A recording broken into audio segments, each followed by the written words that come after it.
Hello everyone. यार का session आप लोगों के लिए टॉपिक पे रिपीट सेशन है।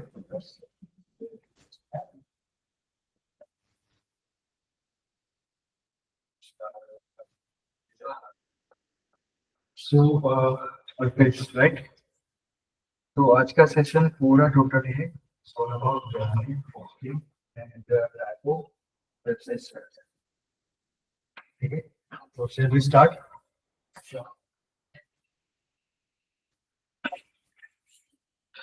आप वेबसाइट जब विजिट करते हो तो वेबसाइट का स्ट्रक्चर किस तरीके से आपको दिखता है, यूआरएल स्ट्रक्चर किस तरीके से आपको दिखता है। जैसे आप एमेजॉन ओपन करते हो या फिर कोई भी वेबसाइट फ्लिपकार्ट ओपन करते हो, वेबसाइट का स्ट्रक्चर किस तरीके से दिखता है। ऑलवेज स्टार्ट विद एचटीटीपीएस, फिर आता है परमानेंट डोमेन सॉफ्ट डोमेन, उसके बाद आता है second level domain. It means कि ये जो हमारा डोमेन होता है वो हमारी ब्रांड की आइडेंटिटी होती है। देन फिर होता है top level domain,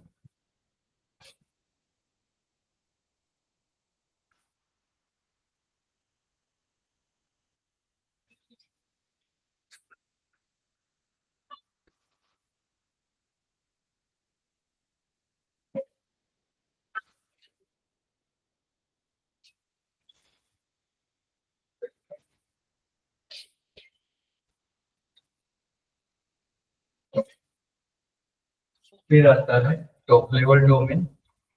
it means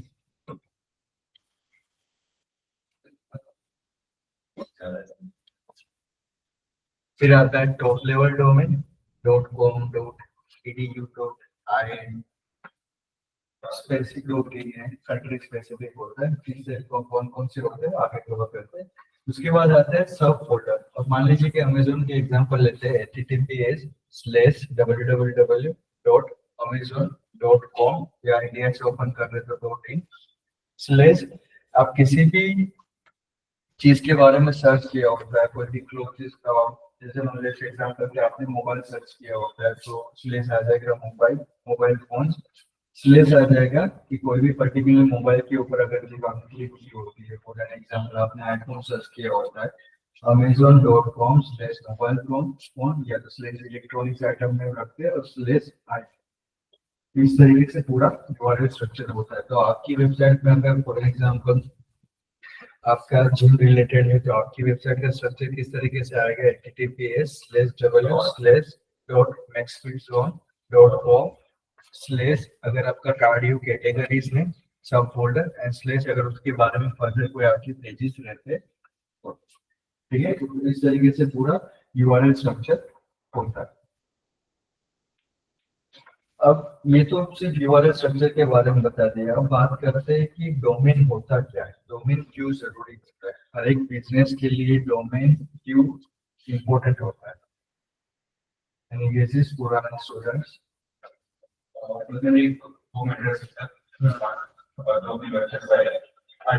identify करता है, क्योंकि आप जब मार्केट में कोई बिजनेस लेके जा रहे हो, आप वेबसाइट बना रहे हो, तो एक आपकी खुद की एक आइडेंटिटी हो। जैसे आपने प्लॉट परचेज किया, वहां पे आप घर बना रहे हो, तो वो पता कैसे चलेगा कि ये घर किसका है। तो जब आप उसको घर का नामकरण कुछ करोगे, कुछ दोगे, ताकि एंड यूजर पे जब आपको किसी को एड्रेस देना हो आप बोल सकते हो XYZ लोकेशन पे ये मेरे घर का नाम है।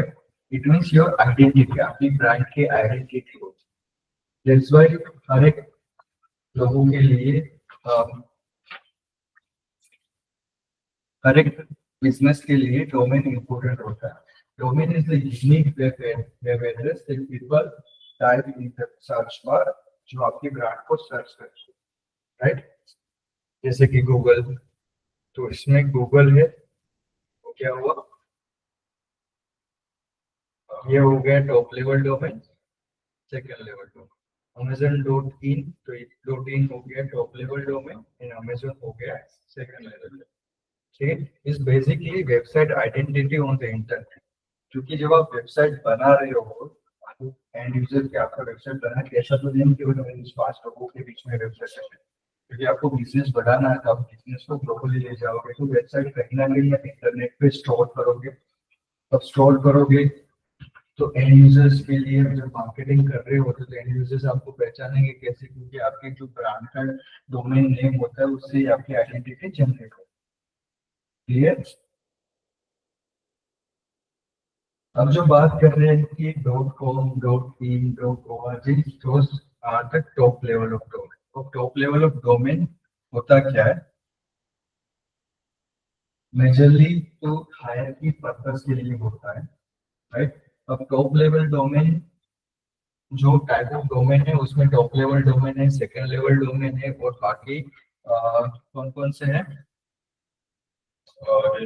जेनरिक स्पेसिफिक है, क्योंकि हर एक पेज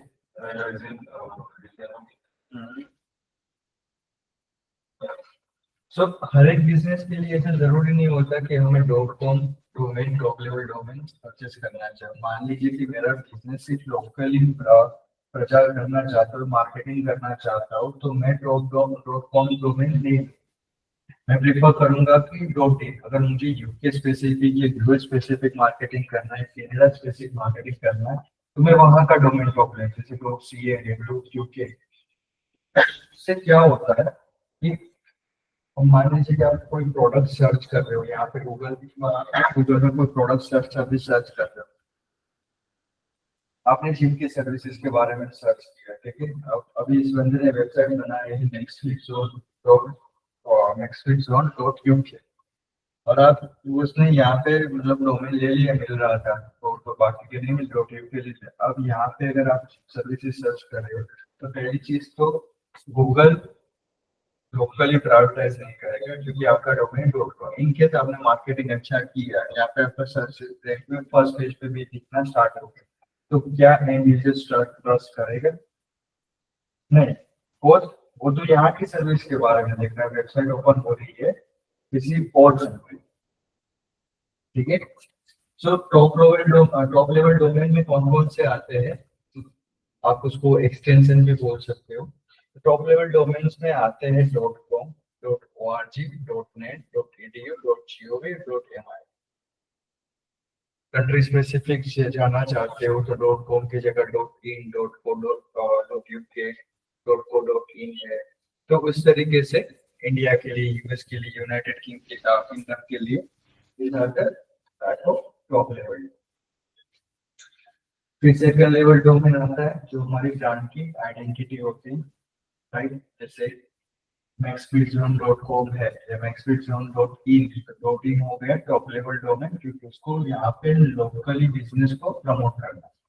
पहले तो आप अगर आपके बिजनेस का सोच रहे हो तो पहले तो ये सोचो कि 22% मैं बार बार बोलते 22% बिजनेस इन लोगों के लिए करना है, यहाँ पे बेचना है, बाहर बेचना है, तो उस हिसाब से फिर आप उसका मार्केटिंग करो कि ये डोमेन लोगे तो वो प्रिफरेबल रहेगा। और नेक्स्ट फेज जोन में तो वो हो गया मेरा सब सब सेकंड लेवल डोमेन, और .in हो गया क्योंकि मुझे सिर्फ लोकली प्रमोट करना है। क्लियर। अगर आप .com डोमेन लेते हो तो आप ग्लोबली कहीं पे भी अपना बिजनेस को प्रमोट कर रहे हो तो कोई दिक्कत नहीं है, क्योंकि वो generic top level domain. Clear.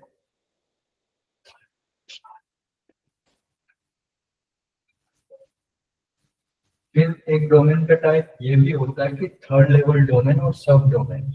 अब जैसे कि मान लीजिए कि जीमेल आप ओपन कर रहे हो तो mail.gmail.com ऐसा ओपन हो रहा है, राइट।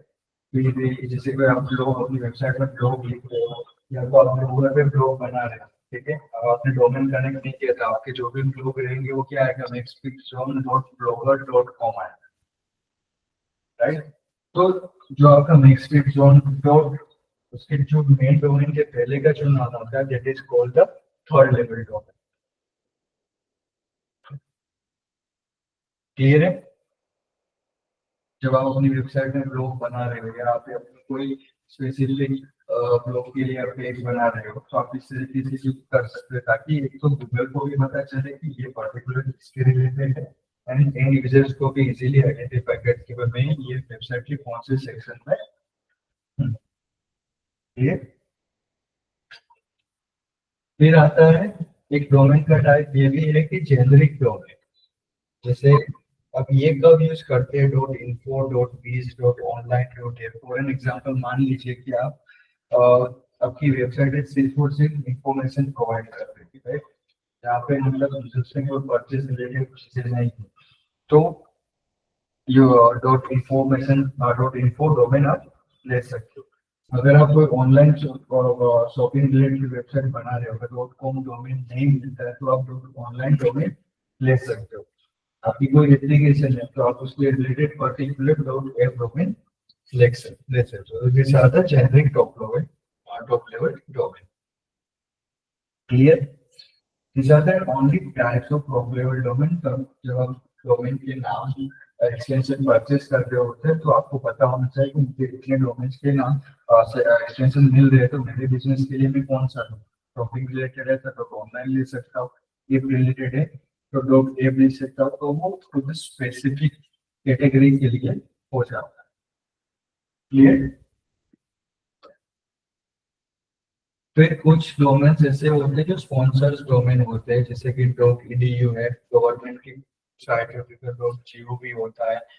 वो डोमेन इजीली हमें नहीं मिलता। अगर हमने वो डोमेन परचेज भी किया तो फिर हमारे क्या बोलते हैं कि ऑर्गेनाइजर्स की जो आइडेंटिटी होती है, प्रूफ्स होता है कि आपने गवर्नमेंट किया है, अब क्या गवर्नमेंट की क्या सर्विसेज प्रोवाइड करते हैं, मिलिट्री फीस होता है, पेमेंट होता है, एजुकेशन रिलेटेड होता है, तो we have to submit some document के भाई हाँ हम ये सर्विसेज प्रोवाइड कर रहे हैं, इसलिए हमने ये डोमेन दिया हुआ है। As I said कि कंट्री स्पेसिफिक डोमेन भी होते हैं, जैसे इंडिया के लिए, कनाडा के लिए, जर्मनी के लिए। तो अगर आप किसी कंट्री स्पेसिफिक वेबसाइट बना रहे हो, जैसे कि मान लीजिए कि मेरी आईटी कंपनी है, मैं इंडिया के लिए भी और मैं एक्सपांड कर रहा हूँ यूएस के लिए या कनाडा में भी स्पेसिफिक कर रहा हूँ, तो मैं चाहूंगा कि भाई कनाडा के लिए मैं अलग से डोमेन परचेज कर लूँ, नेक्स्ट डॉट सी, ताकि वहाँ के लोगों की ऐसा नहीं कि लोग फॉर्म में ये लोग हिंदी लिखा, तो जब जिस यूजर्स के लिए हम बात कर रहे होते हैं उस यूजर्स की जो कंटेंट होता है वो उसी की लैंग्वेज में होना चाहिए। मैं अगर वहाँ पे कोई वेबसाइट में मार्केटिंग कर रहा हूँ तो मैं वहाँ पे इंग्लिश कंटेंट पब्लिश कर रहा हूँ, और जो कैनेडियन लैंग्वेज में कंटेंट होते हैं वहाँ पे पब्लिश कर रहा हूँ, तो लोग ट्रस्ट आप किस कंटेंट को करेंगे पहले, डेफिनेटली उसी की नेटिव लैंग्वेज में बात कर रहे होते हैं। ये एक ट्रस्ट बिल्ड होता है कि हाँ ये कंपनी यहाँ की है, और जो भी अगर किसी यूजर परस्पेक्टिव से अगर आप कोई चीज परचेस करते हो, इंस्टाग्राम में आपको कुछ ऐड आती है, ठीक है, आप कुछ चीजें देखते हो, फिर आप जाते हो तो देखता है कि ये तो चाइना की वेबसाइट है, तो क्या परचेस करो, आप एक सेकंड के लिए तो उसकी जगह, लेकिन अनटिल आपको कुछ ज्यादा नीड नहीं होती तो आप डायरेक्टली बंद कर दो। क्योंकि कल सुबह उठकर अगर कुछ चीजें की रिक्वायरमेंट सपोर्ट की जरूरत है तो आपको पता है कि ये सपोर्ट नहीं मिलेगा आफ्टर सेल्स सर्विस। तो एक जेनरिक यूजर्स का ट्रस्ट बिल्ड होता है।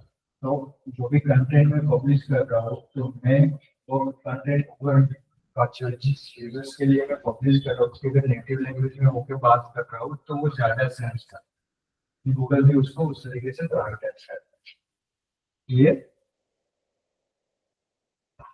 फिर आता है new generic top level domain. For an example आपकी वेबसाइट अगर टेक्नोलॉजी स्पेसिफिक अगर आप कोई वर्क कर रहे हो, आईटी इंडस्ट्री है, तो टॉप डॉट टेक डोमेन ले सकते हो। अगर आपकी वेबसाइट कोई गाइडेंस प्रोवाइड करे इन टर्म्स ऑफ कि कोई क्लासेस चला रही है या उस तरीके की है जो इंफॉर्मेशन प्रोवाइड कर टीचिंग रिलेटेड है, तो आप डॉट गुरु डोमेन ले सकते हो। ऑनलाइन स्टोर आप ओपन कर रहे हो तो स्टोर ले सकते हो। अगर मेरी वेबसाइट एआई रिलेटेड है तो डॉट एआई और मार्केटिंग एजेंसी है तो मैं डॉट मार्केटिंग डोमेन ले सकता हूँ। ठीक है, पहले इस तरीके का इतना बाइफरकेशन नहीं था, पहले से टॉप लेवल डोमेन थे और फिर कंट्री स्पेसिफिक डोमेन लोग लेते थे। बट जैसे जैसे ये सारे डोमेन अवेलेबल है और गूगल जिस तरीके से उसको प्रायोरिटाइज करता है, क्योंकि मेरी कंपनी है तो द स्पेसिफिक मार्केटिंग रिलेटेड, मेरी कोई और जो सर्विसेज नहीं है तो मैं ले सकता हूँ कि रौनक डॉट मार्केटिंग या रौनक डॉट एआई, ताकि एंड यूजर को गूगल पर दोनों को कैटेगरीज पता चले कि वेबसाइट गूगल स्पेसिफिक किसके रिलेटेड है। ये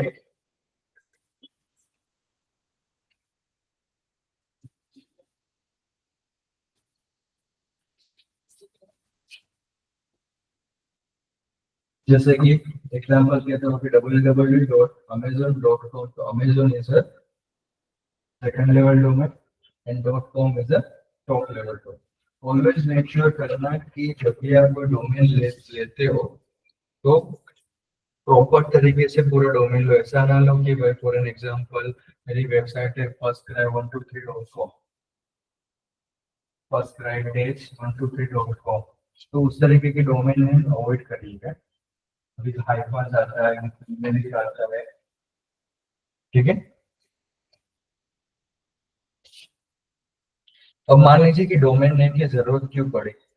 अगर आपके पास डोमेन नेम नहीं होता तो क्या होता है कि आपने अपनी वेबसाइट बना ली, फिर किसी सर्वर पे आप पोस्ट कर रहे हो, तो उस सर्वर से आपको एक आईपी एड्रेस देते हैं, तो फिर हर बार आपको किस वेबसाइट ओपन करनी तो आपका आईपी एड्रेस डालना रहता है। जैसे आईपी एड्रेस इस तरीके से होता है 142.250 समथिंग लाइक दैट ना आईपी एड्रेस होता है। तो नोट ऑब्वियसली आप बात और ओपन करते हो, आपको पता हो कि मैं इनको देता हूँ, आपको देता हूँ, या मार्केटिंग में कहीं यूज करता हूँ, तो वो प्रिफरेबल नहीं रहेगा। इस बेटर है कि अगर आपने आपका डोमेन नेम भी आपकी आइडेंटिटी बना दी तो इट इजी टू रिमेम्बर रहता है एंड आपकी ब्रांड वैल्यू धीरे धीरे करेगा। क्लियर। अभी यहाँ पे सिर्फ केसेस दिए कि टॉप लेवल डोमेन है वो कब कब मुझे यूज करने चाहिए, जैसे कि ये सारे हैं .com, .org, .net, ठीक है। जैसे मैंने बोला कि अगर आपको आपकी रीच ग्लोबली बढ़ानी है, तो ऐसा कोई नहीं कि मुझे इंडिया स्पेसिफिक करना है, बस वैसे आपको ग्लोबली आपकी रीच बढ़ाना है, तब आपकी .com डोमेन प्रिफरेबल रहता है। .com is the most popular and easy to remember, क्योंकि जब भी अगर किसी ने आपको पीछे का एक्सटेंशन नहीं दिया होता तब डायरेक्टली .com लगा के ओपन कर रहे, राइट। तो वो इजी टू रिमेम्बर हो गया एंड नो वर्ल्ड वाइड अगर आप बिजनेस बढ़ा रहे हो तो ट्रस्ट फैक्टर क्रिएट होता है। .org कब वर्क करता है कि जैसे कोई आप एनजीओ चला रहे हो, नॉन प्रॉफिट ऑर्गेनाइजेशन है, तब ये .org वाला आप डोमेन प्रेफर कर सकते हो। एंड .net जब आप कोई नेटवर्किंग और टेक कंपनीज ले चला रहे हो तो आप .net वाला डोमेन ले सकते हो। जैसे एग्जाम्पल तीनों के दिए थे, google.com जो ग्लोबली प्रेजेंस बढ़ा रहा है, wikipedia.org पोस्ट एक नॉन प्रॉफिट ऑर्गेनाइजेशन है, एंड horizon.net, ठीक है।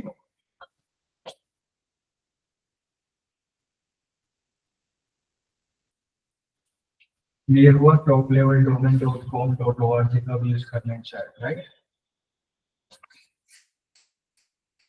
फिर आता है कि जेनरिक डोमेन जो है टॉप लेवल डोमेन वो कब यूज करने चाहिए, जैसे कि हमारे पास है info.online.site.biz।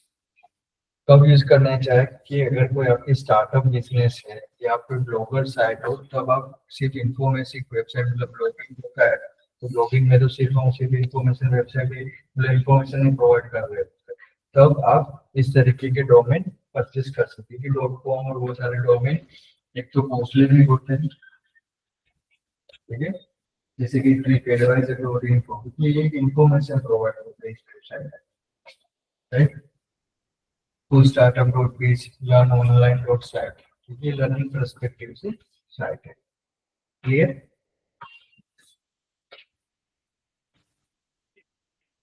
फिर फिर आता है स्पॉन्सर्ड डोमेन। स्पॉन्सर्ड डोमेन मतलब जैसे मैंने बोला था कि .edu, .government और मिलिट्री की साइट होते हैं, उसमें ये स्पेसिफिक कम्युनिटी और इंडस्ट्री के लिए होता है।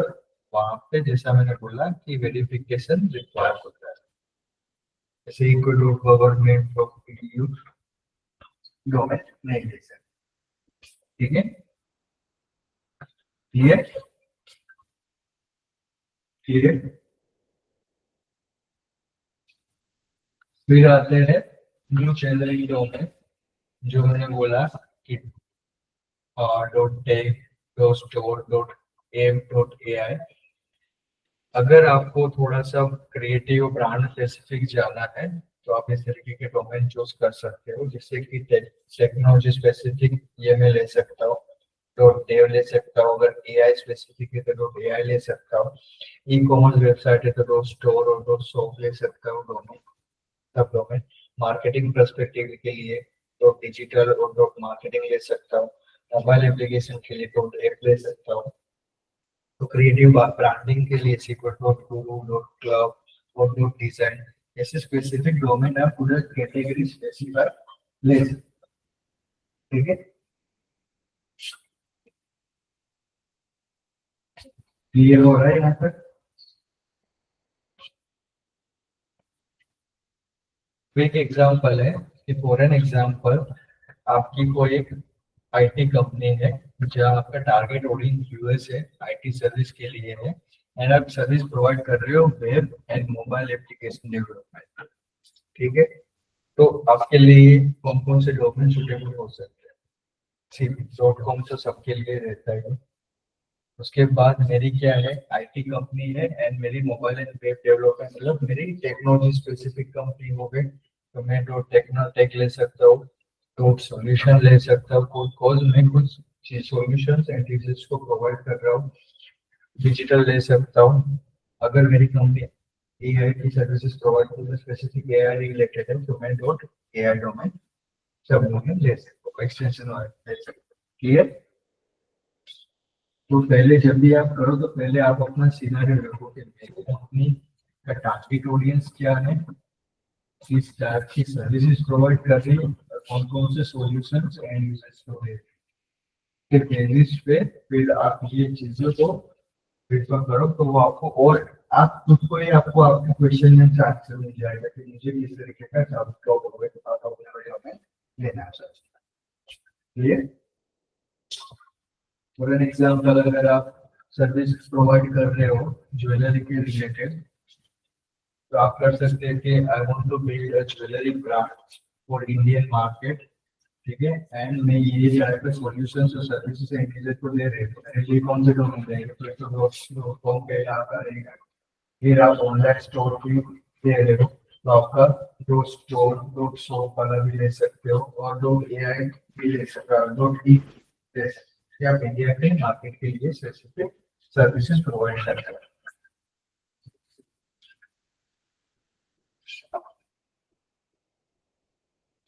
ठीक है,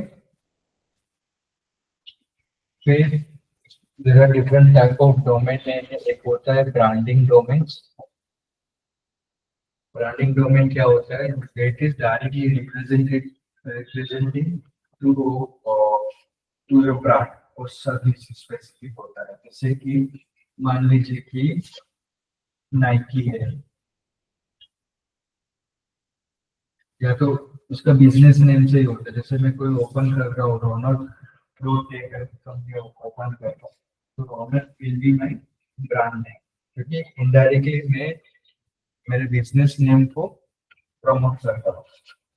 domain that represent your brand और बिजनेस नेम, डायरेक्टली आप बिजनेस के नेम से ही बना रहे हैं, राइट? तो आपकी जो भी डोमेन है वो दो जाता है ब्रांड।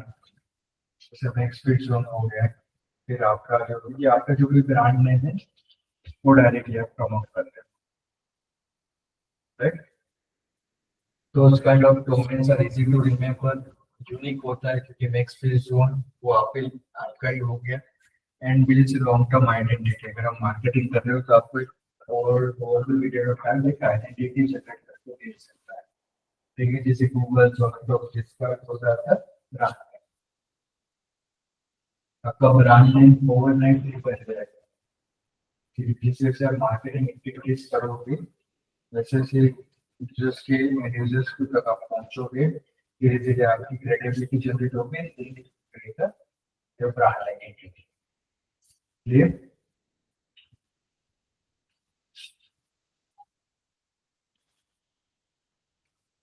फिर एक तरीके की डोमेन आता है कि जो सर्विस डोमेन होते हैं, मतलब आप जिस तरीके की सर्विसेज प्रोवाइड कर रहे हो ना, उसके बेसिस पे होता है। फॉर एग्जांपल मैं आईटी कंपनी और मैं mobile and web development services provide करता था, राइट? तो वो इस तरीके की ले सकता है कि भाई mobile web development dot com, तो वो ये जो मोबाइल ऐप डेवलपमेंट हो गया 2000 द माई सर्विस बेस्ड, क्योंकि मैं जो सर्विसेज प्रोवाइड कर रहा हूँ उसके रिलेटेड। जैसे मैं डिजाइनिंग सिर्फ और सिर्फ डिजाइनिंग की service digital marketing services provide कर रहा हूँ, तो मैं इस तरीके से ले सकता हूँ कि भाई डिजाइनिंग सर्विसेज डॉट कॉम।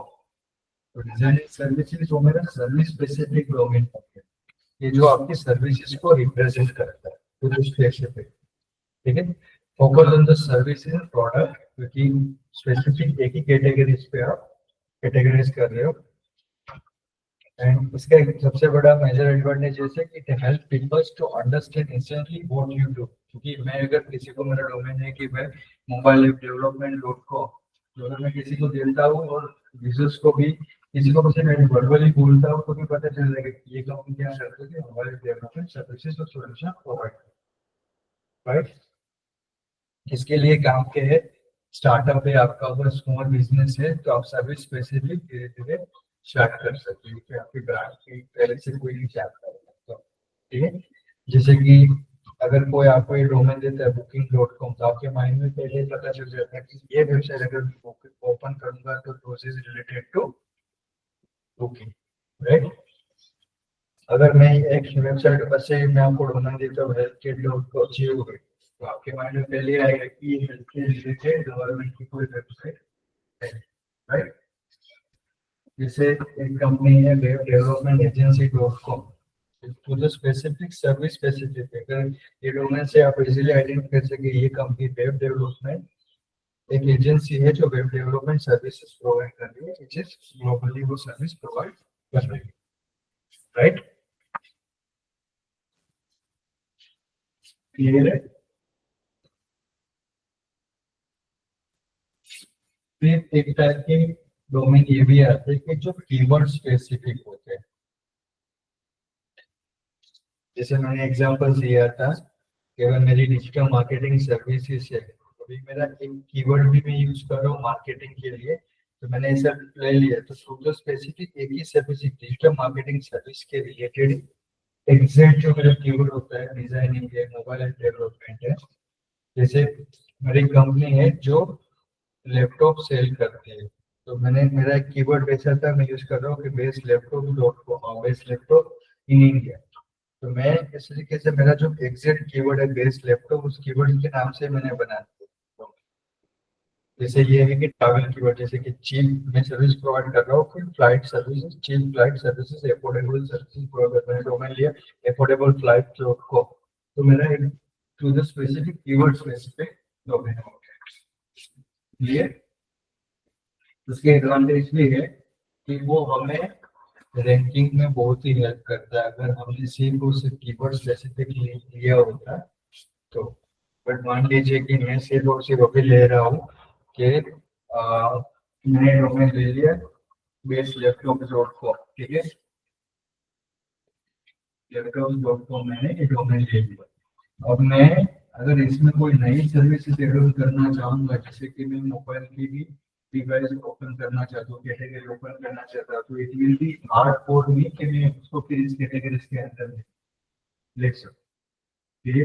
जैसे कि आपने तो आपका डोमेन है सिर्फ ये तो मैं अगर फिर आप वोल्टेज रिलेटेड करना चाहते हो तो it is very difficult for you कि आप दोनों को मर्ज कंबाइन कर सकते, आपने कीवर्ड स्पेसिफिक डोमेन ले लिया है।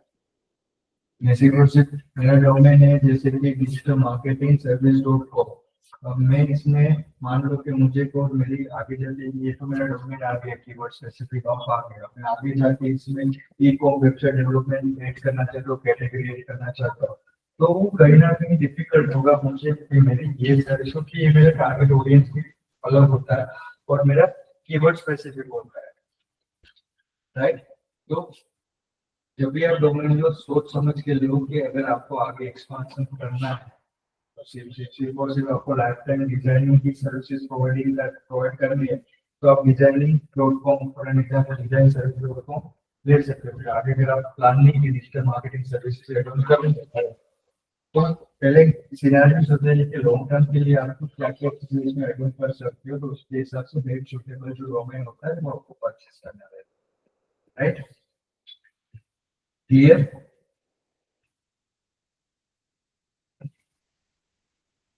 फिर आते हैं geographical specific, as I said city state country specific होता है, जैसे कि मैंने बोला था डोटीन है, डोटीन है, फिर है डॉट सी है कनाडा के लिए, तो कंट्री स्पेसिफिक डोमेन्स होते हैं।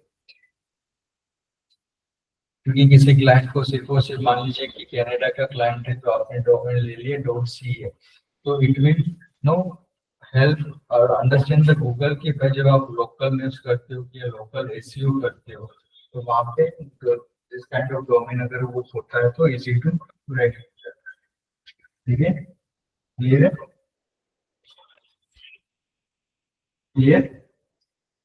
जैसे कि एग्जाम्पल के तौर में यहाँ पे लिखा है कि एक कंपनी है जो मुंबई में रियल एस्टेट की सर्विसेज प्रोवाइड करती है, तो उसकी डोमेन क्या ले लिए, Mumbai real estate dot com, या तो ये ले सकते हैं Mumbai real estate dot dot in domain ले सकते हैं। एक कंपनी है जो न्यूयॉर्क में से प्लम्बर सर्विसेज प्रोवाइड करती है, उसने डोमेन क्या लिया, न्यूयॉर्क प्लम्बिंग डॉट कॉम तो यूएस के लिए डॉट कॉम।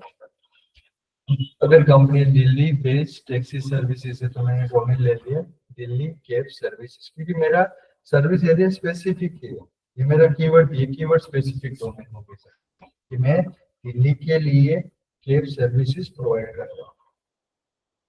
अगर फिर मुझे आगे मुंबई के लिए करना है तो फिर मुंबई कैब सर्विस मुझे अलग लेना पड़ेगा कि Mumbai cab services dot com. फिर मेरा प्लान है पहले से मुझे पूरे इंडिया में एक्सपांशन करना है, तो मैं ऐसा Mumbai cab services dot com, फिर इसमें डिवीजन बना रहा है दिल्ली के लिए अलग है, मुंबई के लिए अलग। बट अगर ये डोमेन लिया Delhi cab services dot com, फिर अगर वो मुंबई में सर्विस एक्सपांड करना चाहता है तो उसके लिए डिफिकल्ट हो जाएगा, वो मार्केटिंग ये डोमेन के साथ कर। क्लियर।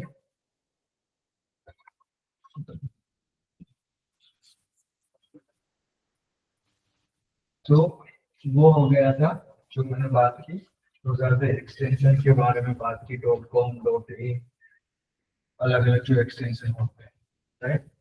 और सबसे पहले जो आता है HTTPS which is called the protocol, right. तो जाके आगे पहुंच जाता है, स्टार्टिंग के यूआरएल के स्टार्टिंग्स में आता है HTTPS, राइट। एक प्रोटोकॉल होता है, stands for hyper text transport protocol, security purpose के लिए होता है। ये डोमेन का पार्ट नहीं होता, जब डोमेन परचेस कर रहे होते हैं डोमेन का पार्ट नहीं होता है, और इसमें S stand for the security purpose. अब इसके पर्पस क्या होता है कि अगर आपकी वेबसाइट विदाउट HTTP पे जाके है, and if you are running the e-commerce based website जहाँ पे आप क्रेडिट कार्ड वीडियोस के स्टोर कर रहे हो, कुछ परचेस कर रहे हो, तो आपका डेटा फिर सिक्योर नहीं रहता, आपका डेटा प्रोटेक्ट नहीं रहता। मान लीजिए आप किसी वेबसाइट के साथ कोई इंटरेक्शन कर रहे हो, पेमेंट कर रहे हो, अगर आपने देखा कि वो वेबसाइट सिक्योर नहीं है, तो for friction of time users जो एजुकेटेड यूजर्स है वो सोचेगा कि इस वेबसाइट के साथ मुझे आगे जाए परचेज नहीं करनी चाहिए, क्योंकि आपके डेटा को प्रोटेक्ट नहीं रहता, राइट। अगर इस तरीके के दो वेबसाइट है http www.poland.www.amazon.com वाला है, तो डेफिनेटली इन्वेस्टर ट्रस्ट आ जाएगा जो वेबसाइट सिक्योर होती है वहां पे जाता है, राइट। एंड एसईओ में भी इसका अफेक्ट करता है कि गूगल गिव्स अ रैंकिंग और boost to the HTTPS website, क्योंकि गूगल भी यही चाहता है कि जो सिक्योर वेबसाइट है, अच्छी वेबसाइट है, उसको रैंक करे, ताकि जो सिक्योर वेबसाइट नहीं है उसको रैंक करना है। तो गूगल भी कहीं ना कहीं इन चीजों को प्रायोरिटाइज करता है।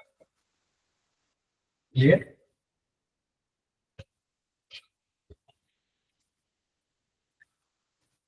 फिर आता है वर्ल्ड वाइड वेब www, इसको हम क्या कहते हैं, सब डोमेन भी कहते हैं, राइट। क्लियर। इसको हम सब डोमेन भी कहते हैं। नाउअडेज ये ऑप्शनल है, पहले ये जरूरी होता था, उसका रीजन भी मैंने बताया था, विद द कैनोनिकल टैग। अभी ऑप्शनल क्यों है, पहले क्यों जरूरी था वो मैं बताता हूँ। Today's option website can work with और विदाउट www वर्क कर सकती है। पहले क्या होता था कि कोई मान लीजिए कि आपकी वेबसाइट है xyz.com और दूसरी है आपने इस तरीके से लिखा www.xyz.com।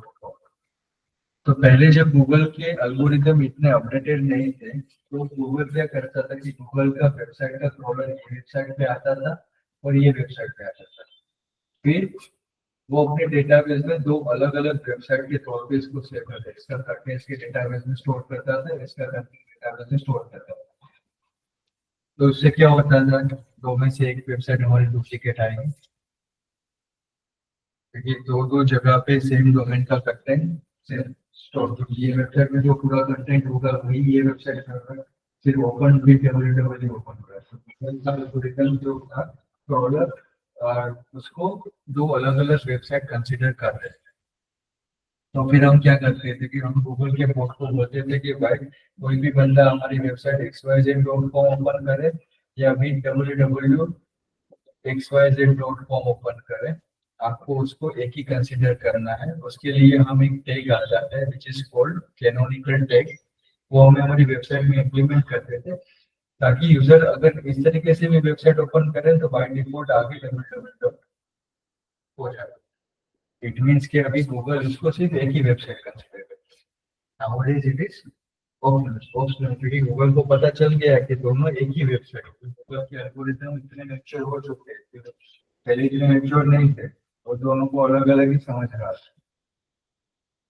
ठीक है, बट विद द टाइम जैसे जैसे अपडेट आगे it will consider both website as a same website.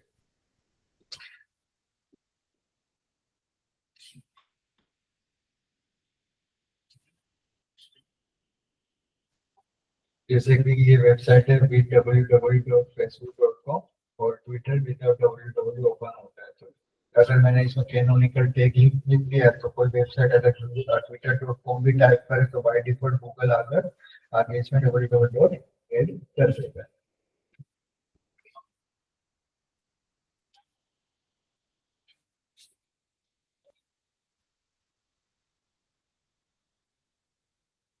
Clear है?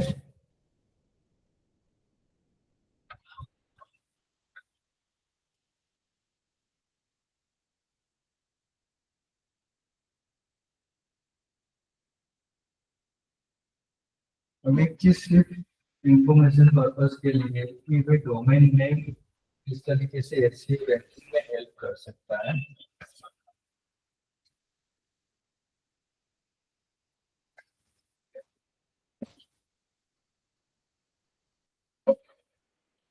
किस तरीके से डोमेन नेम जो होता है वो एसईओ में अफेक्ट करता है, पॉजिटिव भी करता है नेगेटिव भी करता है। कि भाई having the keyword name is in domain, अगर अपना पर्टिकुलर कीवर्ड या आपके डोमेन में है तो क्या होगा, इजी हो जाएगा गूगल के लिए कि भाई this domain can help with the SEO.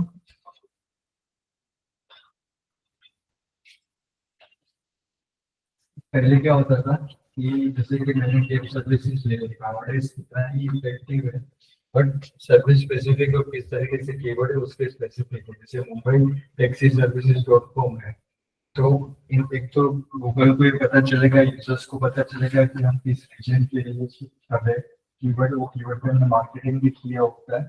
तो having your target keyword in the domain can help SEO ranking में आपको हेल्पफुल रहता है। Google gives more important thing. पहले क्या होता था कि मैंने ऐसे to the specific keyword specific domain ले ली तो गूगल उसको उस पर ज्यादा प्रायोरिटाइज करता है। बट जैसे जैसे कि गूगल एल्गोरिथम अपडेट होते गए वो सिर्फ डोमेन नेम नहीं देता और वो क्या देखता है, along with the domain name वो आपके कंटेंट की क्वालिटी को देखता है, प्रॉपर सही तरीके से यूजर्स को मैसेज चाहते हैं, आपकी ऑनलाइन अथॉरिटी की कितनी रेटिंग्स आपको मिल रही है, आपका यूजर्स का एक्सपीरियंस, आपके यूजर्स आपके बारे में किस तरीके से बातें कर रहे हैं, रिव्यूज दे रही है, इसका एक्सपीरियंस कैसा है, along with डोमेन में ये चीजें और इम्पोर्टेंट साथ साथ होंगे। ऐसा मतलब जो कि भाई मैंने सिर्फ लोकल कीवर्ड स्पेसिफिक डोमेन ले लिया तो मेरा कीवर्ड अप आ जाएंगे, मेरी वेबसाइट अप आ जाएगी। अगर आपकी वेबसाइट की कंटेंट क्वालिटी सही नहीं है, आपको प्रॉपर लिंक सही तरीके से नहीं मिल रही, यूजर्स का एक्सपीरियंस सही नहीं है, तो फिर कितना भी अगर कीवर्ड स्पेसिफिक डोमेन है आप रैंक नहीं कर पाओगे। पहले वो कर मैंने ऐसे कीवर्ड ले लिए जो स्पेसिफिक एरिया स्पेसिफिक है और उसमें लिंक थोड़े बहुत बना ली, कंटेंट नॉर्मली डाल दिया तो गूगल उसको एड्रेस करता है क्यों keyword specific, but time yeah, has totally changed. Now, so along with this, so focus on content quality, कितनी लेखियों की ऑथोरिटी आपको जनरेट हुई और जिसका आपका एक्सपीरियंस किस तरह, राइट। इसका जितना जाता है एग्जांपल लेकर मैं फॉर एन एग्जांपल एक डोमेन लिया कीवर्ड स्पेसिफिक लिया कि bestshoes.com, ये गूगल में रैंक करने को हेल्प करेगा, बट ये जो है क्योंकि ब्रांड वैल्यू आपकी है, तो अगर किसी ने बेस्ट शूज भी लिखा होगा तो नाइकी के देना चांसेस के वो अप आए, तो उसकी ब्रांड वैल्यू, उसको उसका कंटेंट सही तरीके से बैकलिंक ज्यादा है, उसकी उसका एक्सपीरियंस सही है। जैसा मैं सोचना कि मैंने कीवर्ड स्पेसिफिक ले लिया तो मेरा आना चाहिए, ठीक है। तो क्या क्या चीजें ध्यान में रखनी है, कंटेंट क्वालिटी, आप जो वेबसाइट में कंटेंट ऐड कर रहे हो, आपकी कितनी बैकलिंक्स आपने बनाई है, एंड अलोंग विद इट आपका यूजर्स का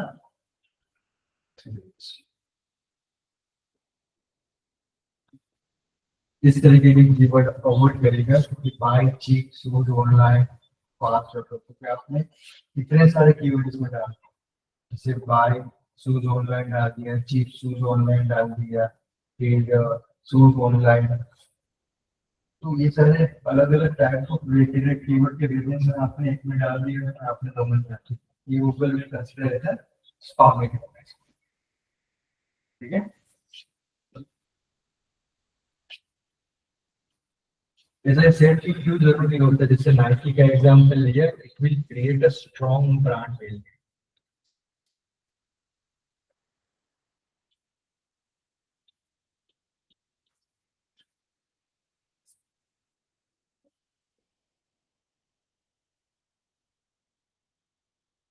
it will create a brand value, right. अगर आपका डोमेन ब्रांडिंग वैल्यू प्रॉपर होगा तो एक तो इजी टू रिमेम्बर होगा, राइट, पॉसिबिलिटी जनरेट होगी, मीन्स कि आपके जो ब्रांड डोमेन जो भी आपका होता है मीन्स ट्रस्ट बिल्ड करता है, आपको ट्रस्ट यूजर्स की तरह ज्यादा होगा तो मीन्स आपको क्या मिला, टीम ज्यादा से ज्यादा ट्रैफिक जनरेट होगा, टीम जनरेट होगी, आपका यूजर एक्सपीरियंस है वो मतलब क्लिक थ्रू रेट आपका सही होगा।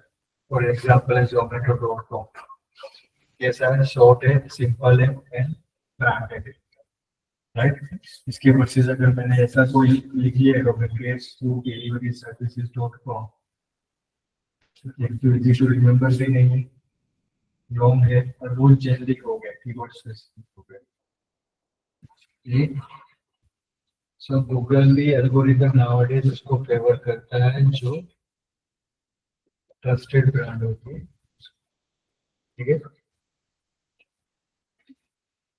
अलोंग विद द एसईओ, ये जो टॉप लेवल डोमेन नेम है वो भी अफेक्ट करता है। .com is the most recognized worldwide होते हैं, कंट्री स्पेसिफिक सर्विसेज कर रहे हो, जैसे मैंने बोला कि आप यूके के लिए ये आप सर्विसेज प्रोवाइड कर रहे हो तो डोमेन डोमेन लेने का कोई मतलब नहीं, गूगल भी उसको कम प्रायोरिटाइज करेगा, क्लियर है।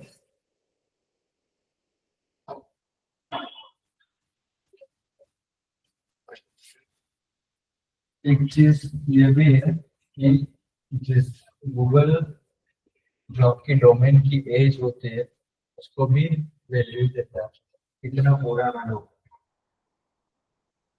अगर आपने नया डोमेन लिया ना मार्केटिंग स्टार्ट कर रहे हो, फिर मार्केटिंग करो तो कहीं ना कहीं आप मार्केट में पेनलाइज हो सकते हो, तो आपका डोमेन कितना पुराना है, उसकी ऑनलाइन रेपुटेशन कितनी, अथॉरिटी कैसी जनरेट हुई है, बैकलिंक्स कितनी मिली है, उसके बेसिस पे भी एसईओ इफेक्ट करता है।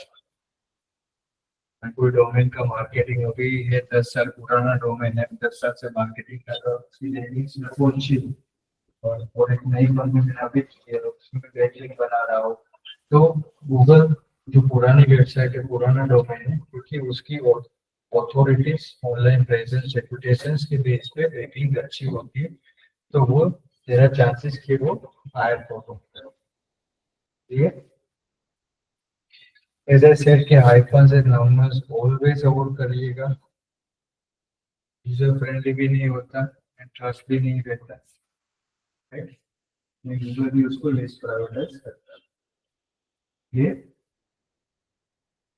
इन short this is the summary why domain names are important एसक्यू कैसे अफेक्ट करते हैं एसईओ के लिए।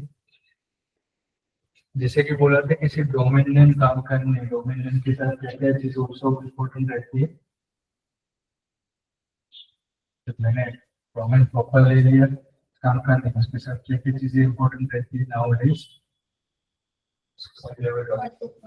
Content quality, ratings, user experience कैसा, ठीक है। तो डोमेन नेम डजंट गारंटी कि हमें कोई एसईओ मिल सकता है, बट उसके साथ जो सारी चीजें होती है, कंटेंट, बैकलिंक, मोबाइल फ्रेंडली कैसी, स्पीड कैसी, यूजर्स का एक्सपीरियंस कैसा है, वो सारी चीजों पे डिपेंड करता है। अच्छा एक डोमेन नेम जब आप परचेज कर लेते हो और सारी चीजों को ध्यान में रखते हो, तो आपका क्लिक थ्रू रेट अच्छा हो सकता है कि भाई पीपल, लोगों ज्यादा लोग आए सर्विसेज परचेज करें, आपकी ब्रांड एंड ट्रस्ट जनरेट हो सकता है। जैसे ऐसे यूजर्स आते हैं वैसे वैसे यूजर्स के माइंड में चीजें रहती है, तो ब्रांड एंड ट्रस्ट जनरेट होता है। एंड आपको अगर आपका कीवर्ड स्पेसिफिक है, लोकल टारगेटिंग करना, देयर आर चांसेस कि आपका डोमेन आपको लिस्ट कर सकता है। क्लियर? ऑलवेज याद रखिए कि आपका डोमेन नेम शॉर्ट होना चाहिए, ब्रांडेबल होना चाहिए, इजी टू रिमेंबर होना चाहिए, राइट?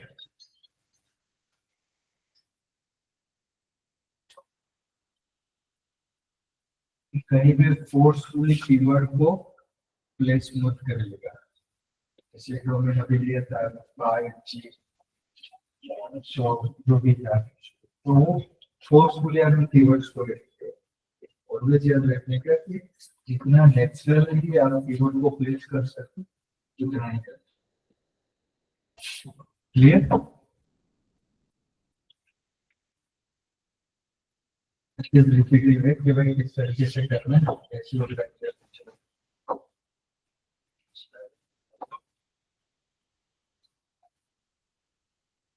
ऐसे एक चीज याद रखना है कि जब भी आप लोग ब्रांड डोमेन लेना चाहते हो, साथ साथ उसकी सोशल मीडिया प्रेजेंस की बेस है ना, वो भी हैंडल्स अवेलेबल है कि वो भी देखो। ब्रांड ले लिया, डोमेन ले लिया, roman.com, बट जब सोशल मीडिया डोमेन हैंडल्स लेने जाते हो, फेसबुक पे, इंस्टाग्राम में, वो अवेलेबल है, तो साथ साथ डोमेन के साथ चेक कर लेना कि ये भी अवेलेबल है। अगर उसके लिए को सोशल मीडिया हैंडल क्या कर रखना पड़ेगा, facebook.com/रौनक मोदी डॉट समथिंग मेरा आगे रखना। जो मैं डॉक्यूमेंट लेना चाहता हूँ उसके सोशल मीडिया हमें से आवे, क्योंकि आप सारा मार्केटिंग काम करोगे सोशल मीडिया। तो अगर यूजर्स को थ्रू आप सेम एक्सपीरियंस मिलेगा, मैंने डोमेन लिया नाइकी.com, सोशल मीडिया मेरे को लेना पड़ेगा नाइकी.3, इंस्टाग्राम के हैंडल लेना पड़ेगा नाइकी456, तो क्या यूजर्स का एक्सपीरियंस सेम रहेगा? तो यूजर्स में ट्रस्ट नहीं बैठेगा, क्योंकि मेरी वेबसाइट का डोमेन नाइकी नाइकी नाइकी, तो वहाँ पे नाइकी 123 नाइकी 456 जैसे एक ओवरऑल तो जर्नी यूजर्स का एक्सपीरियंस सेम नहीं हो सकता है।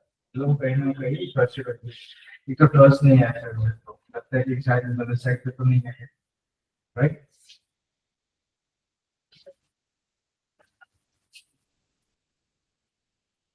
तो these are the checklist के डोमेन में किस तरीके से होना चाहिए। ऑलवेज 6 to 14 कैरेक्टर आइडियली, ऐसा नहीं कि इतना जरूरी है, इसके अंदर होना चाहिए। ब्रांडेबल, इजी टू रिमेम्बर होना चाहिए। Properly top level domain choose करने चाहिए, जो एक्सेशन चूज कर रहे हो, तो जो सर्विसेज इसकी स्पेसिफिक है आपको करना चाहिए। ये ऑप्शनल है, अगर कीवर्ड स्पेसिफिक जाना चाहते हो, मेक श्योर करना कि it doesn't look like a spam. right? No iPhones, no number. And as I said, it always match with your future growth. अगर मैं डिजाइन की कंपनी ओपन कर लूँ आगे जाके कोई वेबसाइट डेवलपमेंट करना है तो मैं फ्यूचर गोल के साथ अगर मैं डिजाइनिंग डॉट कॉम कंपनी लूंगा तो वो मैच नहीं करेगा, राइट? उसके social media handles always check करें। क्लियर है?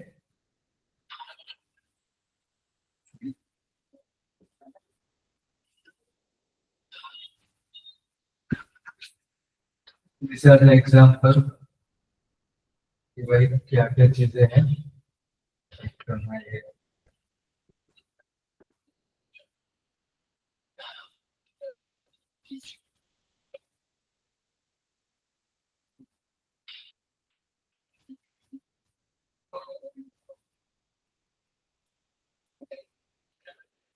दिस आर द एग्जांपल है कि भाई मेरी एक ऐप रिलेटेड कंपनी है तो मैं इस तरीके से रख सकता हूँ कि ब्राइट एप डॉट कॉम। अगर मेरी इंडस्ट्री स्पेसिफिक में जाना चाहता हूँ तो innovative tech technology dot com. अगर मैं सर्विस स्पेसिफिक जाना चाहता हूँ तो यूएस में मैं इसी डेवलपमेंट करना चाहता हूँ तो यूएस।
नाम सुना होगा, आपको पता है गोडेडी डोमेन कहाँ से परचेस करते हैं? आपको आइडिया है कुछ? कि जो हम बात कर रहे हैं, आप अपने ऑयल रिलेटेड कंपनी ओपन करना चाहते हो तो जब आप वेबसाइट बनाओगे तो आपको एक डोमेन की जरूरत पड़ेगी। तो डोमेन परचेस कहाँ से कर सकते? तो डोमेन परचेस कर सकते हैं, मार्केट में काफी सारी वेबसाइट अवेलेबल है जैसे गोडेडी है, होस्टिंगर है, नेम स्पेस है। वहाँ पे जब ओपन करोगे तो वहां से आप अपनी वेबसाइट का नाम यहाँ पे सर्च करना रहेगा। फॉर एन एग्जाम्पल मैं यहाँ पे लाइव डेमो में बता दूं कि एक वेबसाइट हम ओपन करते हैं, गोडेडी। अब मैं चाहता हूँ कि मैं आईटी कंपनी के लिए, मेरा सिनेरियो है कि आईटी कंपनी के लिए वेबसाइट बनाना चाहता हूँ। तो मैं क्या करूँगा कि भाई मेरी company US app developer, US के लिए ऐप डेवलपर एजेंसी में ओपन करना चाहता हूँ। तो मैं देख रहा हूँ कि भाई ये डोमेन अवेलेबल है कि नहीं मेरे लिए। तो ये अवेलेबल है, देखो। यूएसए यूएस यूएसए डी डेव मेरा जो डोमेन है, मैंने चाहा कि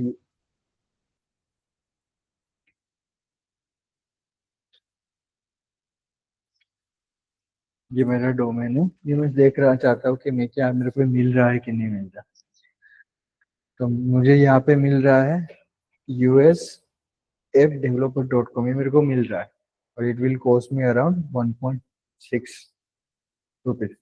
हालांकि आगे जाओगे एडिशनल चार्जेस ऐड होंगे इसमें। मैं अगर US specific dot information related website है तो मैं यहाँ से भी परचेस कर सकता हूँ। तो मान लीजिए कि मैंने, अगर मैं डेवलपर रिलेटेड सर्विसेज प्रोवाइड कर रहा हूँ तो देखो यहाँ पे ये भी सजेस्ट कर रहा है usf.dev मोर लाइकली दिस। तो ये भी सही रहता है कि मैं यूएस स्पेसिफिक रहता हूँ। जो भी डोमेन आपको चाहिए यहाँ पे आप देखोगे उसके वेरिएंट, अलग अलग डोमेन के वेरिएंट्स आपको यहाँ पे मिल जाएंगे। .io है, अलग अलग उसके प्लस माइनस होके सारी चीजें यहाँ पे मिलेगा। आपको जो भी सुटेबल लगता है आपको यहाँ से परचेज करना रहेगा। ये 1 साल का, 3 साल का, 5 साल का इस तरीके से आता है। तो एक बार आपने ले लिया फिर ऐसा नहीं कि लाइफ टाइम के लिए है। आपको रिन्यूअल कराना रहेगा। अगर आप रिन्यूअल कराना भूल गए तो देर आर चांसेस कि भाई आपका डोमेन, मान लीजिए कि आपने 1 साल के लिए डोमेन ले लिया, फिर आपका जब अगले साल रिन्यूअल आता है, आप रिन्यूअल कराना भूल गए, नो डाउट वो लोग हमें बार बार रिमाइंडर देते हैं, इसके बावजूद भी अगर हम अपना रिन्यू कराना भूल जाते हैं तो फिर उसके कॉन्सिक्वेंसेस क्या होते हैं कि भाई ये जो गोडेडी वाले होते हैं वो अपने डोमेन को होल्ड पीरियड पे रख देते हैं। 15 से 20 दिन होल्डिंग पीरियड होता है। फिर होल्डिंग पीरियड में होने के बाद it will again appear as a fresh domain. It means कि फिर किसी और को लेना चाहे तो अगर आपने अभी अब रिन्यू कराओगे तो पोस्टिंग आपको कम पड़ेगी। लेकिन फिर अगर आपकी वेबसाइट पे ट्रैफिक आता है एंड आपके कॉम्पिटिटर भी ध्यान रख के बैठे होते हैं कि भाई मेरे को ये इसका डोमेन लेना है, इसके रिलेटेड क्योंकि उसका अच्छा ट्रैफिक है, क्योंकि बना भी नया ट्रैफिक मिलेगा। मान लीजिए कि मेरी वेबसाइट मैंने बनाई और मेरा ये कीवर्ड लिया, अब उसमें मंथली 1 मिलियन तक ट्रैफिक आ रहा है और मैं करना भूल गया तो किसी और ने एक डोमेन ले लिया तो उसको तो बना भी नया ट्रैफिक मिलेगा, क्योंकि काफी से मार्केटिंग काफी सारे लोगों के माइंड में तो ये होता है। तो ऑलवेज मेक श्योर करिएगा कि जो भी आपकी चीजें हैं रिन्यूअल होता है तो टाइम पे रिन्यू करें। तो there are couple of website जहाँ से आप डोमेन परचेस कर सकते हो, जैसे एज आई सेड कि गोडेडी है, फिर होस्टिंगर है। तो वहां से आपको अपनी वेबसाइट के डोमेन परचेस करना रहेगा। ठीक है, क्लियर है यहाँ तक?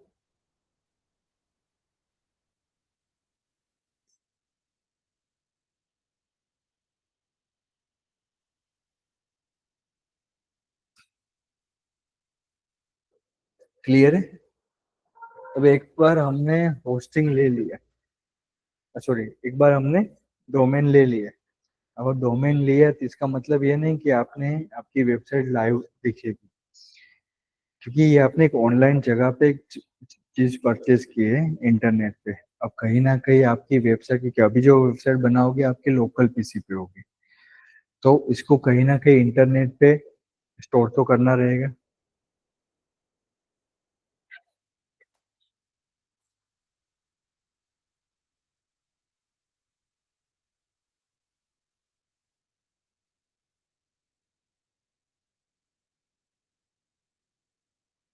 वहां से थोड़ा सा उसको ऐसे करें।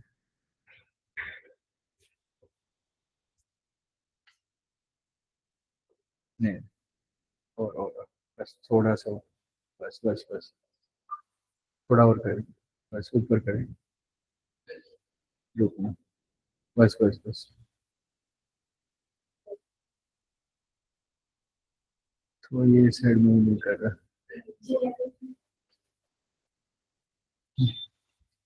मैं इधर आपको दिखाता हूँ, आप फिर हिसाब से करिए। देखो ऐसा दिख रहा है, बस बस चलेगा, चलेगा।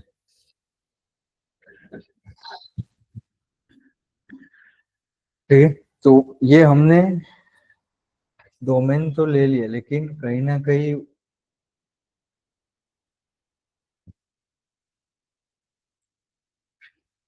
जब हम डोमेन लेते तो जो वेबसाइट बनाते तो वो वेबसाइट हमारी लोकल पे होता है, तो वो कहीं ना कहीं अगर हमें एंड यूजर तक दिखाना है तो कहीं ना कहीं हमें ऑनलाइन ही होस्ट करना रहेगा।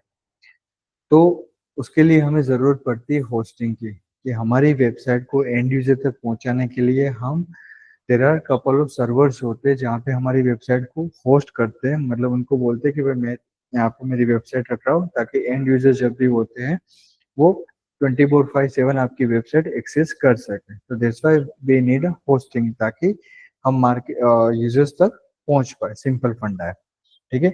अब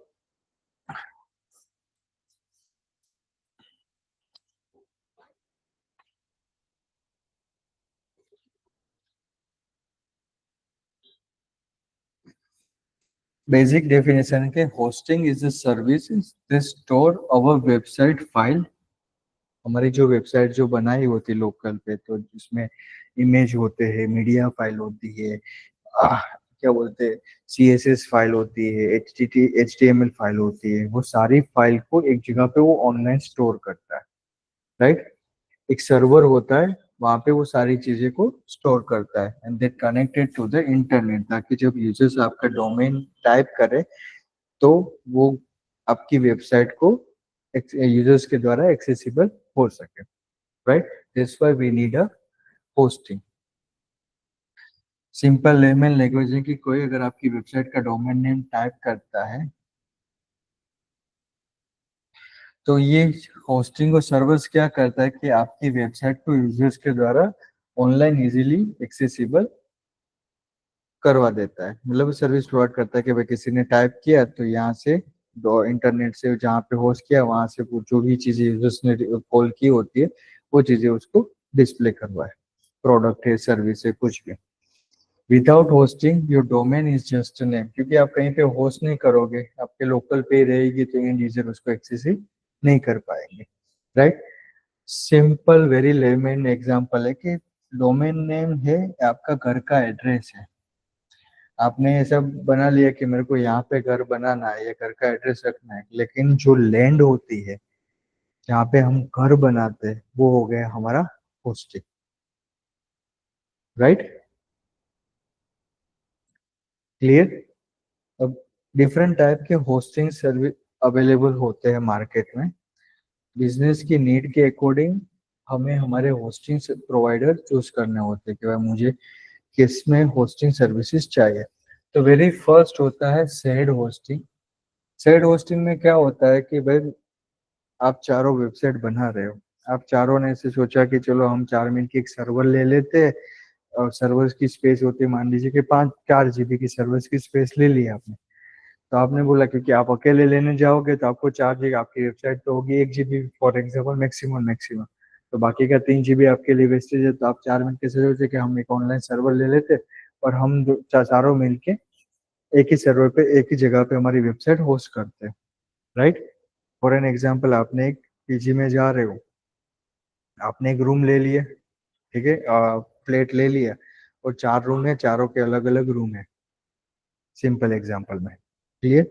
तो वो हो गया कि आप चारों शेयरिंग में चीजों को कर रहे हो, बट मेक श्योर करना कि उसमें दिक्कत क्या आती है कि एक रूम में इलेक्ट्रिसिटी शॉर्ट सर्किट हुई, इलेक्ट्रिसिटी गई, तो फिर क्या होता है, सारे रूम में पावर कट हो जाता है। इट मीन्स कि एक वेबसाइट में अगर वायरस घुस गया तो सब वेबसाइट को दिक्कत हो सकती है। तो those are the type of hosting. Shared hosting होती है, उसके प्रोज होते हैं चीप एंड बिगिनर फ्रेंडली होता है। चीप इन द सेंस कि आपको रेंट डिवाइडेड हो जाता है तो चीप रहता है, बट उसकी कौन से है कि भाई स्लोअर रहता है एंड रिस्क रहता है, क्योंकि एक साइड क्रेश हो जाती है तो सारी वेबसाइट क्रेश हो जाती है। क्लियर। यहाँ पे एग्जांपल है कौन कौन से सर्विस प्रोवाइडर ये तरीके का प्लान कर रहे हैं, जैसे ब्लू होस्ट है, होस्ट गेटर है, ये शेयर्ड होस्टिंग का प्लान प्रोवाइड कर रहे हैं। फिर दूसरा आता है VPS। इट मीन्स के वर्चुअल प्राइवेट सर्वर। और वर्चुअल प्राइवेट सर्वर आपको एग्जांपल के तौर पे बताया था, पता है पर्सनली VPS सर्वर के बारे में क्या होता है।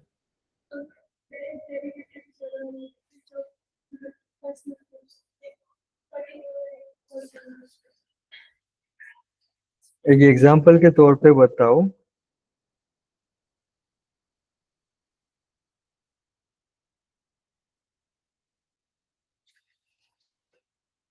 कि भाई एक डेडिकेटेड सर्वर मिल जाता है आपको।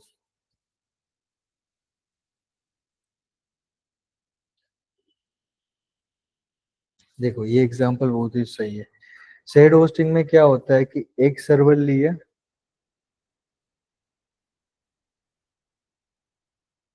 शेयर्ड होस्टिंग में क्या होता है कि आपने एक सर्वर लिया, एक सर्वर लिया, आप एक सर्वर तीन में बाइफरकेट हो रहा है, राइट? क्लियर है? अब वीपीएस होस्टिंग में क्या होता है कि हर एक के लिए डेडिकेटेड सर्वर लो उसको। तो फॉर एग्जांपल आपको बताऊं,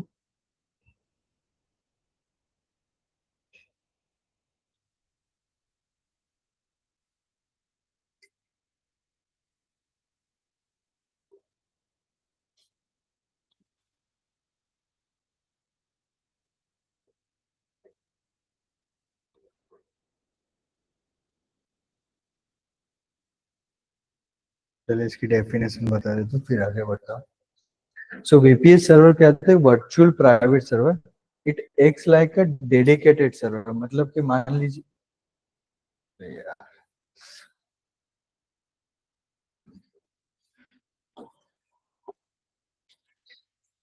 डेडिकेटेड सर्वर हर एक को, मतलब मान लीजिए कि इसको पर्टिकुलर मेरे को इसने डेडिकेटेड सर्वर चाहिए कि भाई ये सर्वर सिर्फ और सिर्फ मेरे लिए वर्क करेगा, ये स्पेस है, जगह है, वो सिर्फ और सिर्फ मेरे लिए चाहिए मुझे। तो those are the private virtual virtual private server के वो डेडिकेटेडली पर्टिकुलर एक लोगों के लिए होता है। अब इसमें प्रोस क्या होता है कि आपके पास ज्यादा कंट्रोल रहते हैं। अब मान लीजिए कि वर्चुअल प्राइवेट सर्विस की बात करूं तो एक लैंड है, ठीक है, या तो एक फ्लैट है, फ्लैट में एक फ्लोर पे चार है, ठीक है। तो एक फ्लैट पूरा इसका, एक फ्लैट पूरा आपका, एक फ्लैट पूरा आपका, एक फ्लैट पूरा आपका। तो हो गया पर्टिकुलर एक ही जगह पे सबके डेडिकेटेड सर्वर्स है कि भाई ये फ्लैट में एंट्री सिर्फ इसकी हो सकती है, ये फ्लैट में एंट्री सिर्फ इसकी हो सकती है। क्लियर? उसके प्रोस क्या हो सकते हैं? फ्रीडम मिल सकती है। इट मीन्स अगर फ्लैट के बारे में बात करो, उसको इजीली सारी चीजें तो खुद करनी पड़ेगी। अगर कुछ क्राइसिस ब्रीच आता है तो he will the responsible person. Light जाती है, वायरस अटैक होता है, घर में चोरी होती है, सिर्फ इसके अकेले के घर में होता है। क्लियर?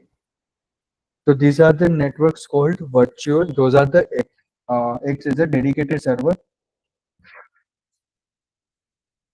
प्रोज होता है कि ज्यादा कंट्रोल रहता है, यूजर्स का परफॉर्मेंस अच्छा होता है, शेड में चीजों को कॉम्प्लिकेशन आ सकती है, राइट? कॉन्स होता है कि वह स्लाइटली स्लाइटली एक्सपेंसिव होता है। अभी हर बंदा एक रूम में चार लोग रह रहे, एक फ्लैट में चार लोग रह रहे, तो फ्लैट का रेंट 10,000 हो सकता है, तो 10 डिवाइड बाय 4 या 5 होता है। और वर्चुअली मतलब हर एक बंदा फिर एक एक प्लेट रेंटेड लेता है, तो इसको 10,000 है, इसको 10,000 है, इसको 10 है, इट मीन्स कि वो ज्यादा एक्सपेंसिव होता है। क्लियर?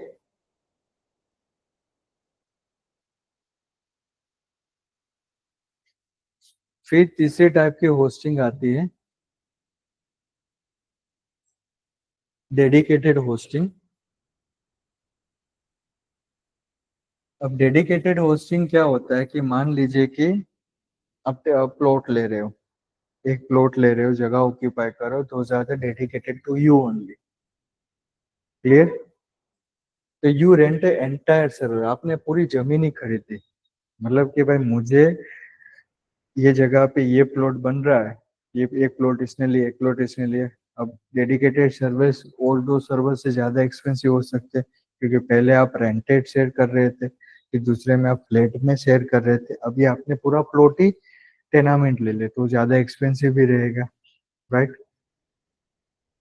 आपके पास फुल कंट्रोल रहता है, आप स्विमिंग पूल सारी चीजें जो भी होती है आप खुद ही पूरा घर पे एक्सेस है। फ्लैट में क्या होता है, कॉमन आपको शेयर करना पड़ता है। मैं एक एग्जांपल के तौर पे कनेक्ट कर रहा हूँ ताकि आपको थोड़ा सा समझ में आ जाए।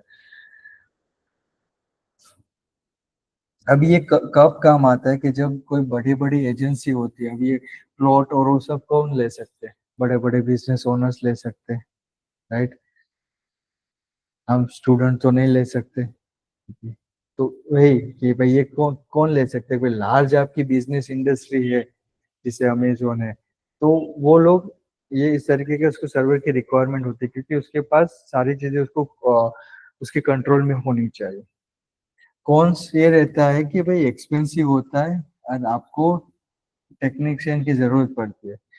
अभी इसका एक एग्जांपल है, फ्लैट से कनेक्ट करो। फ्लैट में क्या होता है, नीचे एक सिक्योरिटी गार्ड रहता है, तो वो सारी चीजें शेयर होते हैं। अब प्लॉट ले लिया है तो आपको आपके खुद का सिक्योरिटी गार्ड बिठाना पड़ेगा कि घर में कोई ना आए, एक टेक्नीशियन बिठाना पड़ेगा। Just like in the website, आपको वेबसाइट में कोई ग्लिच आता है तो आपको एक टेक्नीशियन की जरूरत पड़ती है, राइट। फिर होता है क्लाउड होस्टिंग। अब website hosted in the multiple server. अभी क्लाउड होस्टिंग में क्या होता है कि भाई, अब ये सारी सर्विसेज में क्या होता है कि एक जगह पे आपकी वेबसाइट होस्ट होती है, तो कहीं पे कुछ फिजिकल डैमेज आ गया तो it will create a problem कि आपके पास कोई बैकअप नहीं होता। इससे अच्छा मैं क्या करूंगा, जो बड़ी बड़ी ऑर्गेनाइजेशन होती है वो अपना डेटाबेस क्लाउड पे रखते हैं।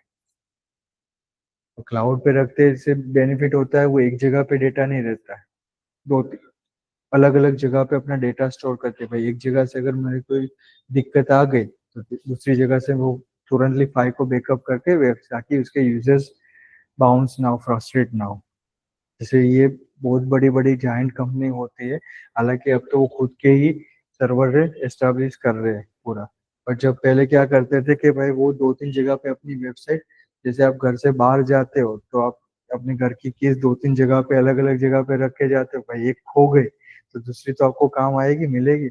इट मीन्स वैसे क्लाउड होस्टिंग भाई बड़ी बड़ी ऑर्गेनाइजेशन होती है, वो मल्टीपल सर्वर्स पे अपनी वेबसाइट होस्ट करते हैं जाके। अगर कुछ क्रेसिस आते हैं तो, क्योंकि जैसे अमेजोन है दिन का बिलियंस में ट्रैफिक आता है, अगर उसने क्लाउड पे अपनी वेबसाइट होस्ट नहीं की तो एक बार अगर कुछ छोटा सा क्रेसिस आएगा तो 1 मिलियन, जितने भी मिलियंस बिलियंस यूजर आते हैं उसका एक्सपीरियंस क्रैश हो जाएगा, वो तो कितना लॉस होगा।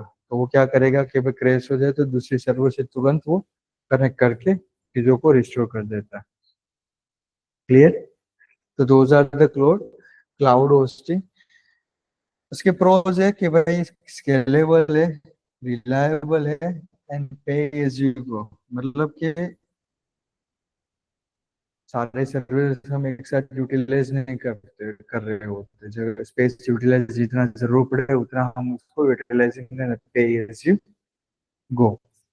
ठीक है। जैसे बड़े बड़े सर्वर है, AWS है, गूगल क्लाउड है, माइक्रोसॉफ्ट एज्योर है, नाउअडेज लोग ये सर्वर यूज करते हैं क्योंकि इनके खुद के वेयर हाउस होते हैं सर्वर के। ठीक है। कौन से है कि भाई प्राइसिंग में बहुत ज्यादा होते हैं क्योंकि अलग अलग जगह पे आप पोस्ट कर रहे होते हैं। क्लियर। समझ में आया कि विद एग्जांपल थोड़ा क्लियर हुआ।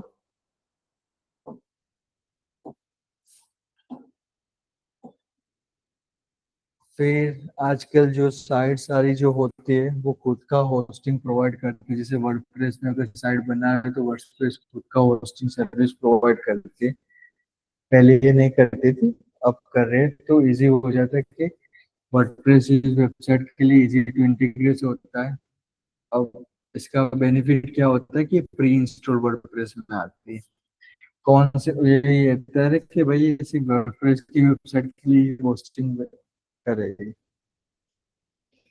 अब मान लीजिए कि उसका एग्जांपल दो कि गर्ल्स पीजी का एग्जांपल देता हो कि किसी ने ओपन किया गर्ल्स पीजी, तो वो लिमिटेड रहेगा सिर्फ गर्ल्स पीजी के लिए, उसमें बॉयज एंटर नहीं कर सकते।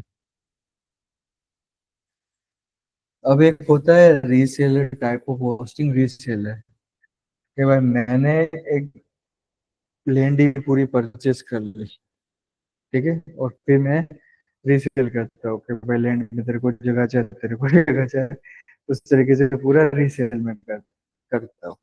इट मीन्स कि यू बाय होस्टिंग स्पेस, मैंने ऑनलाइन काफी सारी जगह परचेज कर ली एंड फिर बल्क में उसको रीसेल कर रहा हूँ अदर्स को। Clear. This kind of hosting are called the reseller. फिर होता है मैनेज होस्टिंग कि भाई आप लोगों ने, मैं एक जगह मैंने एक सर्वर ले लिया, फिर मैं बोलता हूँ कि भाई आप लोगों के पास से टेक्नीशियन नहीं है, तो मैं क्या बोलता हूँ कि भाई आप आओ मेरे पास, आप मेरी जगह पे मेरी वेबसाइट होस्ट करो और मैं आपका पूरा मैनेज करूंगा। This kind of called hosting called the manage host. इसके प्रोज ये रहते हैं कि है यानी कि जरूर जिस manage hosting.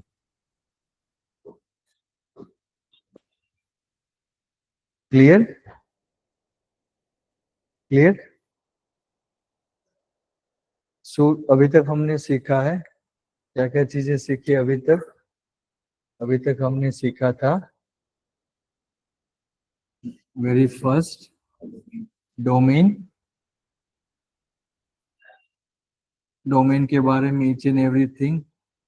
Top level domain क्या होता है, डोमेन क्यों जरूरी होता है, एसईओ के लिए क्यों इफेक्टिव होता है, किस तरीके से डोमेन चूज करने चाहिए और कहाँ से चूज करने चाहिए, राइट।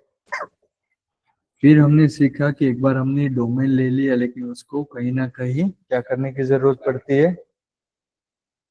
डोमेन हमने एक बार ले लिया फिर हमें क्या करने की जरूरत पड़ती है, कहीं ना कहीं उसको होस्ट करने की जरूरत पड़ती है। तो उसके लिए हमने जाना कि भाई होस्टिंग क्या होता है, कितने तरीके की होस्टिंग होती है, राइट। जैसे कि शेयर्ड होस्टिंग, वर्चुअल होस्टिंग, फिर डेडिकेटेड होस्टिंग, फिर क्लाउड होस्टिंग, फिर मैनेज होस्टिंग और reseller hosting, right. WordPress hosting, this are the type of hosting. ठीक है। अब आप जब डोमेन लोगे ना, डोमेन का चेकआउट करोगे ना, वहीं पे आपको वो लोग भी सर्विस प्रोवाइड करते हैं, गोडीडी वाले, होस्टिंग वाले। वो आपको पूछेंगे कि आपको क्या सर्विस स्पेस लेनी है। अगर आपने कहीं और से परचेस नहीं की होती तो आपको उससे से परचेस स्पेस ले सकते, ताकि अब सारी चीजें फिर गोडीडी की लुकआउट की होगी। अदरवाइज अगर आपने कहीं और से होस्टिंग लिया होता तो फिर आपको मर्ज करना पड़ता है। क्लियर। तो ये चीजें हमने अभी तक सीखी है। क्लियर हुआ अभी तक। अभी आगे हम ये सेशन में अभी कंटिन्यू करेंगे।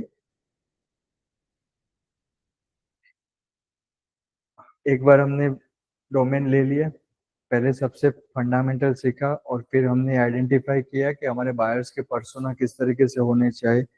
फिर हमने आइडेंटिफाई किया कि भाई मेरा ये बायर है, उसके लिए मुझे इस तरीके का मैं सॉल्यूशन प्रोवाइड कर रहा हूँ, ये मेरा डेमोग्राफिक, ये मेरा जियोग्राफिकल पूरा एजेंडा है। उसके बाद फिर मैं वो सारी डेटा को लेके मैं चूज करूंगा कि भाई मेरी सर्विस स्पेसिफिक मेरे कौन सा डोमेन लेना चाहिए, कीवर्ड वाला चाहिए, सर्विस स्पेसिफिक चाहिए, कौन से जियोग्राफिकल लोकेशन वाला डोमेन लेना चाहिए। फिर हमने एक डोमेन नाम चूज कर लिया, फिर हम क्या करूंगा, डोमेन को ऑनलाइन करने के लिए होस्टिंग सर्विस की प्रोवाइड। तो चलो मान लीजिए कि मैंने अभी शेयर होस्टिंग का प्लान लिया। अभी ये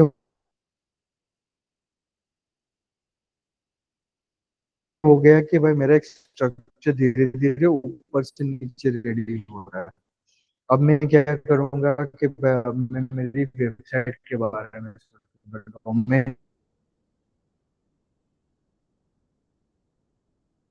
ले लिया कि मेरे यूजर कौन से है, इसके लिए मुझे किस तरीके का पूरा बनाना है। अब बनाने कहीं पे दिखाना तो पड़ेगा, किस फॉर्म में दिखाना पड़ेगा, तो उसके लिए आपको जरूरत पड़ेगी वेबसाइट। अब वेबसाइट में different different type of website होती है। तो अभी हम बात करेंगे कितने टाइप्स की वेबसाइट होती है। जैसे कि एक होती है कि लीनियर स्ट्रक्चर।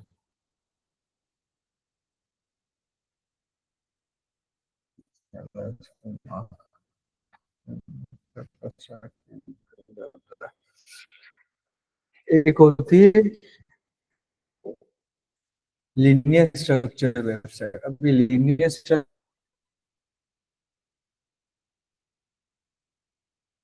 वेबसाइट मतलब क्या होती है कि आपकी वेबसाइट में आप गए, होम पेज आया, फिर उसके बाद का आप कोई आपका कोई मान लीजिए कि सर्विस पेज आया, फिर आपका आ गया, मतलब मान लीजिए कि आपका एक प्रोडक्ट पेज आया, फिर चेकआउट पेज आया और फिर थैंक यू पेज आया।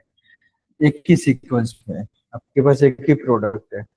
आप क्या करोगे, यूजर को लाओगे, फिर प्रोडक्ट दिखाओगे, फिर वहां से उसको बोलोगे परचेस करना है, फिर वो thank you tata bye bye. तो हो गया पूरे एक ही लाइन में लीनियर स्ट्रक्चर में।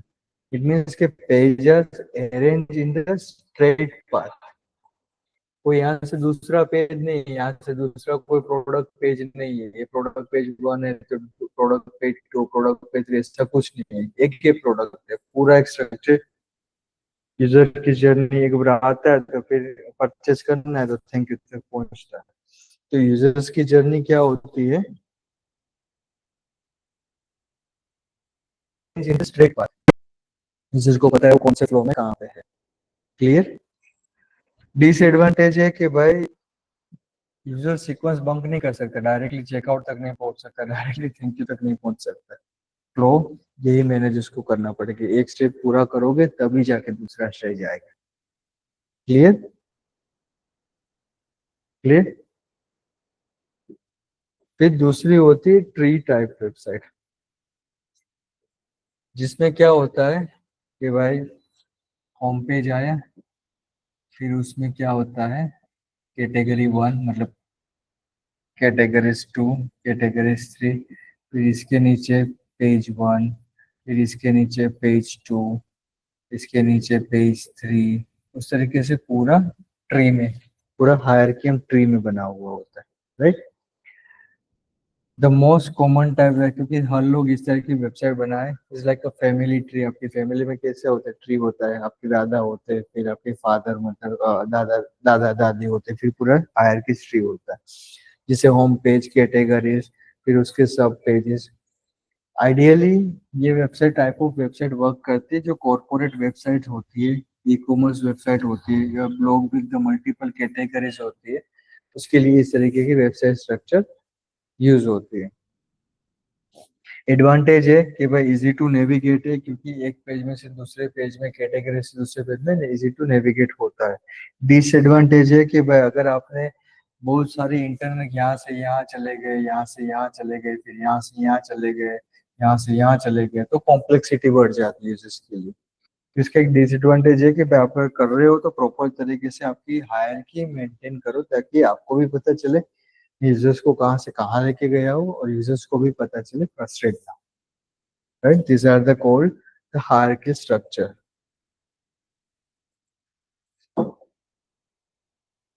फिर आती है वेब स्ट्रक्चर, स्पाइडर टाइप।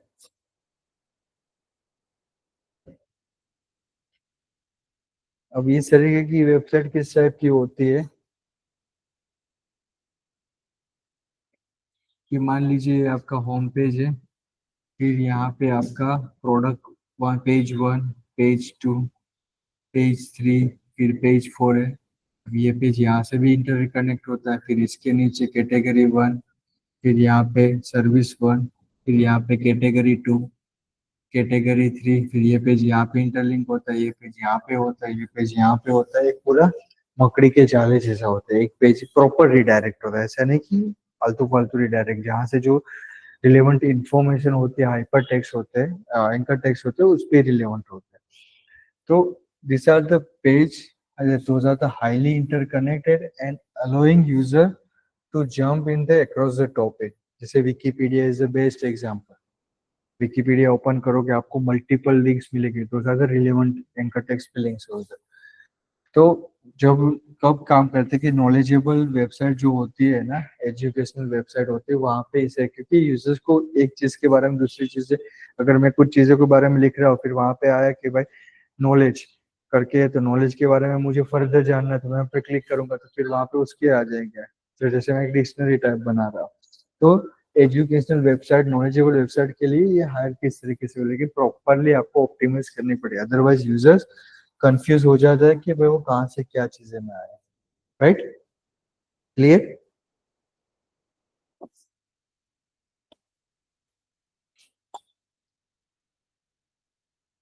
फिर कोई कोई वेबसाइट होती है जो डेटाबेस ड्रिवन वेबसाइट होती है।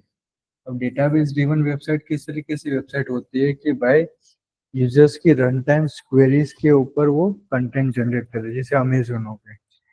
अमेजोन में प्री डिफाइंड पेजेस तो होते हैं, लेकिन कुछ यूजर्स ने रैंडम क्वेरी जनरेट कर रही है, तो फिर रन टाइम में डेटाबेस में वो चीजों को लेके आते हैं, फिर शोकेस होता है। तो those kind of the database driven structure होता है। Content is generated dynamically from the database and upon the users query. Users जो सर्च कर रहा है उसके बेसिस पे वो रन टाइम में डेटाबेस में से डेटा लेके आ रहा है। जो बड़ी बड़ी साइट्स होती है, लार्ज कंटेंट कब होता है कि हेवी वेबसाइट, जैसे हमें ई कॉमर्स वेबसाइट है, अमेजोन है, फिर फ्लिपकार्ट है, मीशो है, तो ये सब, क्योंकि उसमें फिक्स पेजेस नहीं रहते हैं, यूजर्स कुछ भी सर्च कर रहा होता है, फिर उसके बेस सुटेबल जो पेज होते हैं वो उसको जनरेट करके रन टाइम में देने पड़ते हैं, राइट।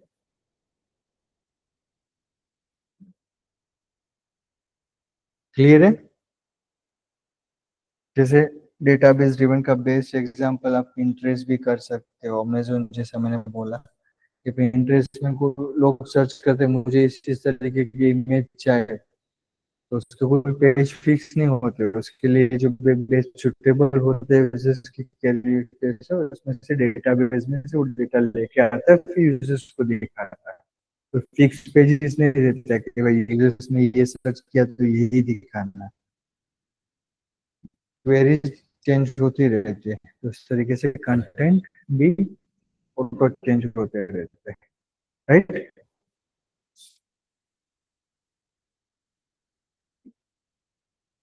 सो ये एक एग्जांपल है, लीनियर मतलब एक सीक्वेंस में होता है, हायरार्की मतलब एक ट्री वाला होता है, वेब होता है मतलब स्पाइडर, ये page one page two page three page four उस तरीके से पूरा होता है, and this are the database pattern time में यूजर्स की क्वेरी के जनरेट कंटेंट ऑटो जनरेट होता है।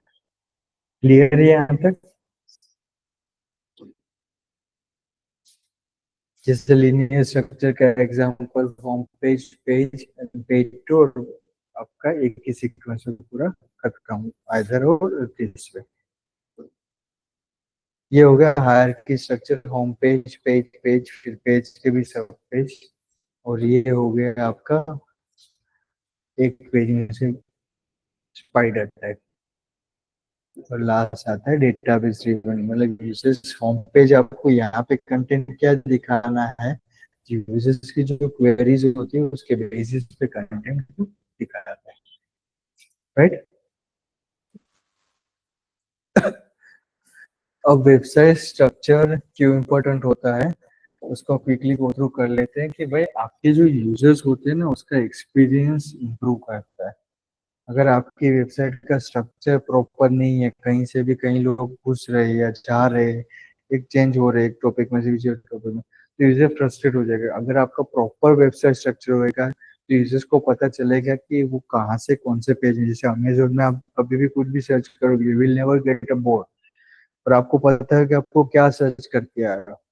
इलेक्ट्रिक मोबाइल फोन सर्च कर रहे हो, आईफोन फोन सर्च कर रहे हो, तो उसके ऊपर हायरार्की भी देखना आपको उस तरीके से पूरी मिलेगी। होम पेज और amazon.com/electronics/mobile/ फिर आपका आईफोन और जो भी आपका होता है, तो उस तरीके से प्रॉपर कैटेगराइज होता है ऊपर, सीक्वेंस उस तरीके से होती है, तो यूजर भी नेवर गेट फ्रस्ट्रेटेड। कुछ कुछ वेबसाइट ऐसी होती है सर्च कुछ किया होता है कहाँ पे पहुंच जाते हैं पता नहीं चलता आपको। तो यूजर्स का एक्सपीरियंस जितना एसईओ की जैसे electronics mobile brands, Flipkart is also the good example of this. जब आपकी वेबसाइट का स्ट्रक्चर अच्छा होगा, यूजर एक्सपीरियंस अच्छा होगा, तो ये अपने आप एसईओ में रैंक करने में इजी हो जाता है,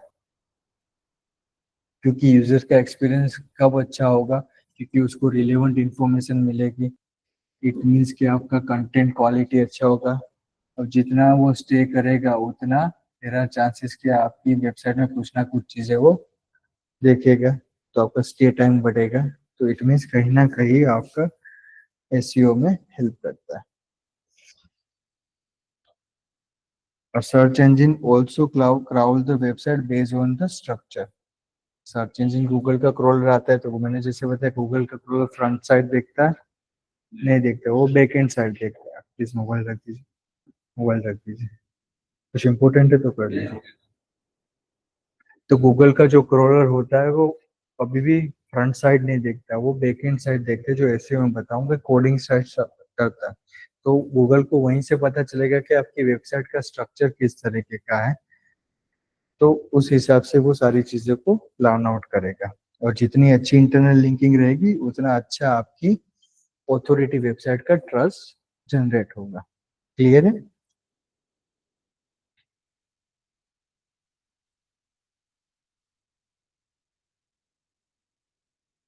एज आई सेड कि अगर वेबसाइट का आपका एक्सपीरियंस अच्छा होगा तो आपका यूजर्स ज़्यादा स्टे करेंगे तो बाउंस रेट कम होगा, right? It supports the scalability and growth. A good structure make easy to add new pages. अब मान लीजिए कि आपने स्ट्रक्चर प्रॉपरली किया है, अब आपको कोई कैटेगरी में पेज ऐड करना है तो आपको पता चलेगा कि मुझे ये इलेक्ट्रॉनिक्स में मोबाइल के अंदर ये ब्रांड के अंदर मेरे को ये पेज ऐड करना है। तो अगर आपके पास पूरा स्ट्रक्चर रेडी होगा तो आपको पता चलेगा कि कहाँ पे कुछ चीजें ऐड ऑन डिलीट करना है, तो it will easy for you and users and Google crawler as well to maintain the stuff. Clear? Alpesh समझ में आ रहा है? एंड जितना अच्छा आपका यूजर एक्सपीरियंस रहेगा, जितना अच्छा यूजर स्टेज रहेगा, तो बट ऑब्वियस कन्वर्सेशन आप उससे एक्सपेक्ट कर सकते हो। कन्वर्सेशन होगा तो आपको कुछ ना कुछ रेवेन्यू जनरेट होगा। इन दी एंड हर लोग मार्केटिंग कर रहे, क्यों कर रहे? क्योंकि उसको कुछ बिजनेस जनरेट हो, रेवेन्यू जनरेट हो। ये भाई जिम सर्विसेज ओपन कर रहा है तो क्यों कर रहा है? भाई उसको कुछ आगे जाके पैसे इसमें से इन्वेस्ट कर रहे हैं, मार्केटिंग कर रहे हैं, तो उसको कुछ ना कुछ तो आरओआई तो एक्सपेक्ट करेगा, तो रेवेन्यू जनरेट करने के लिए वो कर रहा है। हर एक बंदा रेवेन्यू जनरेट करने के लिए मार्केटिंग कर रहा होता है। तो रेवेन्यू कब जनरेट होगा? ये सारे सीक्वेंस है। रेवेन्यू कब जनरेट होगा? जब आपका यूजर एक्सपीरियंस अच्छा रहेगा। यूजर एक्सपीरियंस आपका कब अच्छा रहेगा? जब आपका कंटेंट क्वालिटी अच्छी रहेगी। कंटेंट क्वालिटी कब अच्छी रहेगी? जब आपने प्रॉपरली आपका वेबसाइट स्ट्रक्चर होगा। वेबसाइट स्ट्रक्चर प्रॉपर होगा, साथ साथ आपको क्या जरूरी है कि आपकी कीवर्ड प्रॉपरली ऑप्टिमाइज होने चाहिए। तो पूरी चीजें इंटर करें। ऐसा नहीं कि भाई मैंने ये चीज कर ली है मैं नहीं कर रहा, तो कुछ नहीं है। सबको हाथ मिला के चलाओगे तब जाके आप करोगे। User experience, content quality, keywords, domain, domain authority, backlink कितने हैं, वो सारी चीजें आपको साथ में लेके चलोगे तब जाके आप पहुंच जाओगे। इसमें से सिर्फ अच्छा होगा कि मेरी डिजाइन वाइज बहुत अच्छा है, कंटेंट नहीं अच्छा, यूजर एक्सपीरियंस नहीं अच्छा, भले ने सोना चांदी बेच रहे हो, यूजर आप तक पहुंच नहीं पाएगा। क्लियर?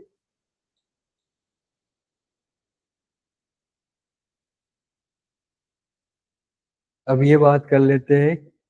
डोमेन ले लिया हमने, मतलब डोमेन के बारे में प्लान कर लिया किस तरीके का लेना चाहे, फिर कहाँ पे होस्टिंग करनी चाहे।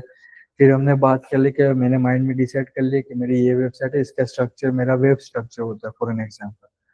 अब वेब स्ट्रक्चर होता है, मैंने ऑन पेपर तो ले लिया, लेकिन उसको अभी मेरे को वेबसाइट बनाने के लिए ऑफ पेपर तो ले लिया, बट मेरे को ऑनलाइन भी स्ट्रक्चर इम्प्लीमेंट करना पड़ेगा। उसके लिए मेरे को जरूरत पड़ेगी वेबसाइट बनाने की, यूजर यूआई यूएक्स की। अब यूआई यूएक्स क्या होता है कि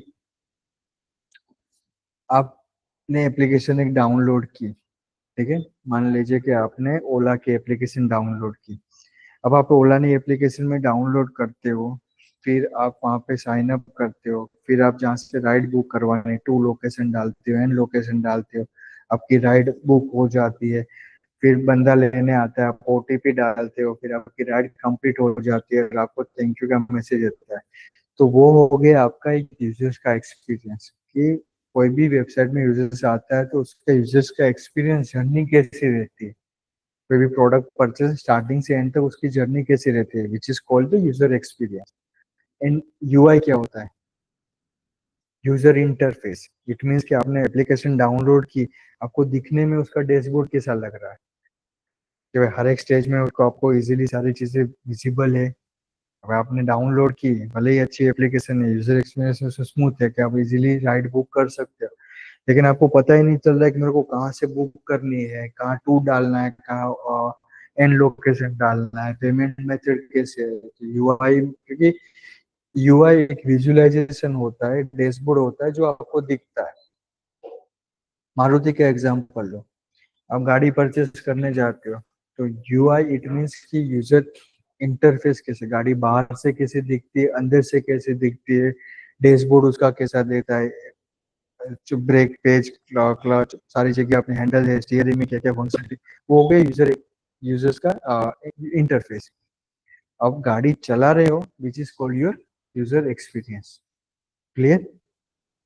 तो दोनों चीजों की हमें जरूरत पड़ती है, क्योंकि यूजर्स को हम जब ला रहे हैं तो भले हम अच्छी चीज बेच रहे, लेकिन उसको प्रॉपरली गाइड करना भी जरूरी, स्ट्रक्चर में होना चाहिए, उसका इंटरफेस सही होना चाहिए। तो उसके लिए हमें जरूरत पड़ती है यूआई एंड यूएक्स। ठीक है? इससे बेनिफिट होता है कि गुड यूआई यूएक्स होता है, it means the happy customer. There are chances कि आपकी रिटेंशन और आपके कस्टमर जितना ज्यादा हो सकेंगे उतने ज्यादा देयर आर चांसेस कि भाई आपको कन्वर्सेशन मिले। राइट? पुअर यूजर एक्सपीरियंस रहेगा तो यूजर फ्रस्ट्रेट हो जाएंगे, परचेस नहीं कर पाएंगे, बैग निकल जाएंगे, बाहर निकल जाएंगे और जर्नी आपकी खराब हो जाएगी। ठीक है? समझ में आया यूआई यूएक्स क्या होता है?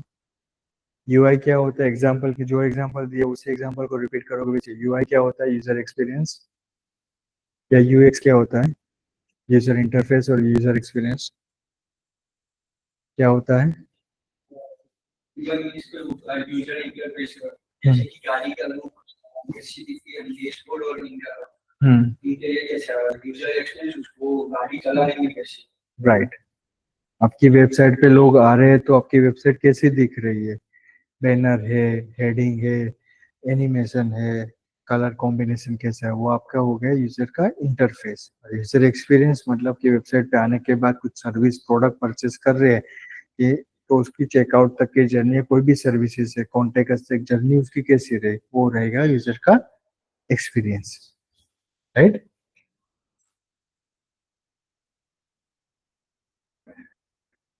अब ये अच्छा यूजर एक्सपीरियंस क्या होता है कि simplicity, don't overload with the stuff. जितना हो सके उतना नीट एंड क्लीन वेबसाइट रखनी चाहिए ताकि यूजर्स को सही तरीके से समझ में आए। अपने एक जगह वेबसाइट है, वहां पे एक साथ 20 प्रोडक्ट रख दी तो यूजर फ्रस्ट्रेट हो जाएगा, भाई कौन से प्रोडक्ट में देखो। इससे अच्छा आपने तीन की 4 लाइन बना दी तो प्रॉपर स्ट्रक्चर में आ गए, तो यूजर्स को लगेगा कि हाँ पहले एक प्रोडक्ट देखो, फिर दूसरी देखो, तीसरी देखो। राइट? तो डोंट ऑलवेज सी अच्छा, मतलब ये चेकलिस्ट आप कह सकते हो। तो हमेशा नीट एंड क्लीन रखना, कंसिस्टेंसी रखना। ऊपर आप अपने बटन के कलर रेड रख रहे हो, नीचे होते होते बटन के कलर ब्लू हो जाते हैं, तो कंसिस्टेंसी नहीं होगी, यूजर का एक्सपीरियंस कहीं ना कहीं खराब हो सकता है। फास्ट लोड ऑलवेज आपकी वेबसाइट को ये करना कि आपकी वेबसाइट फास्ट लोड हो, विद इन 3 और 4 सेकंड में वेबसाइट ओपन हो जानी चाहिए। अदरवाइज क्या होगा कि आप कोई वेबसाइट ओपन कर रहे हो, अगर वो 5 से 6 7 सेकंड से ज्यादा होते तो आप क्या करते हो? वेबसाइट बंद कर देते हो, दूसरी वेबसाइट में जाते हो। तो फिर भले ने हम कितनी अच्छी चीजें बेचे, तो ऑलवेज ध्यान रखना कि आपकी website easy to load, fast होनी चाहिए। ये पैरामीटर हम टेक्निकल एसईओ में कवर करेंगे, जो आप लोगों का भी बाकी है। फिर मोबाइल फ्रेंडली होनी चाहिए कि भाई ब्राउजर, मोबाइल ब्राउजर से भी अगर ओपन करे तो भी उसको सेम एक्सपीरियंस मिलना चाहिए। राइट? क्लियर सिटी हो जाए, कॉल टू एक्शन होना चाहिए कि भाई buy now, sign up for free, वो क्लियर होना चाहिए ताकि यूजर्स को, क्योंकि सारी मेहनत हम यूजर्स को कहीं ना कहीं कांटेक्ट करवाने के लिए लाते हैं। तो आपके सीटीए प्रॉपर नहीं रहेगी तो यूजर्स को पता नहीं चलेगा कि कहाँ से आपको कनेक्ट करना है। राइट? ऑलवेज जो भी टेक्स्ट होता है और फॉन्ट्स होता है वो रीडेबल, यूजर्स को रीडेबल हो ना उसी साइज में और फैमिली में होने चाहिए। राइट? क्लियर है?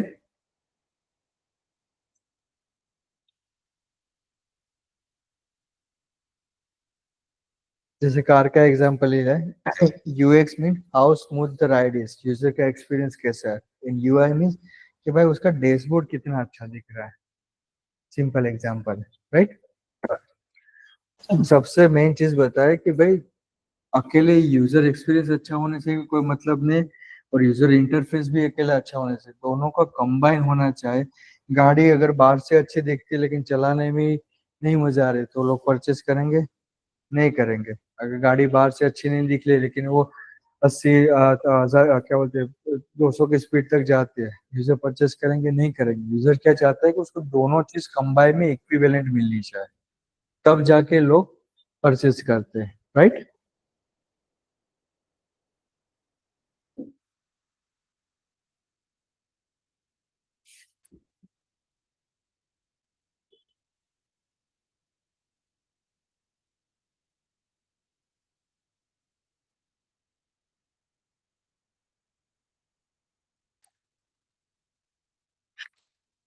क्लियर?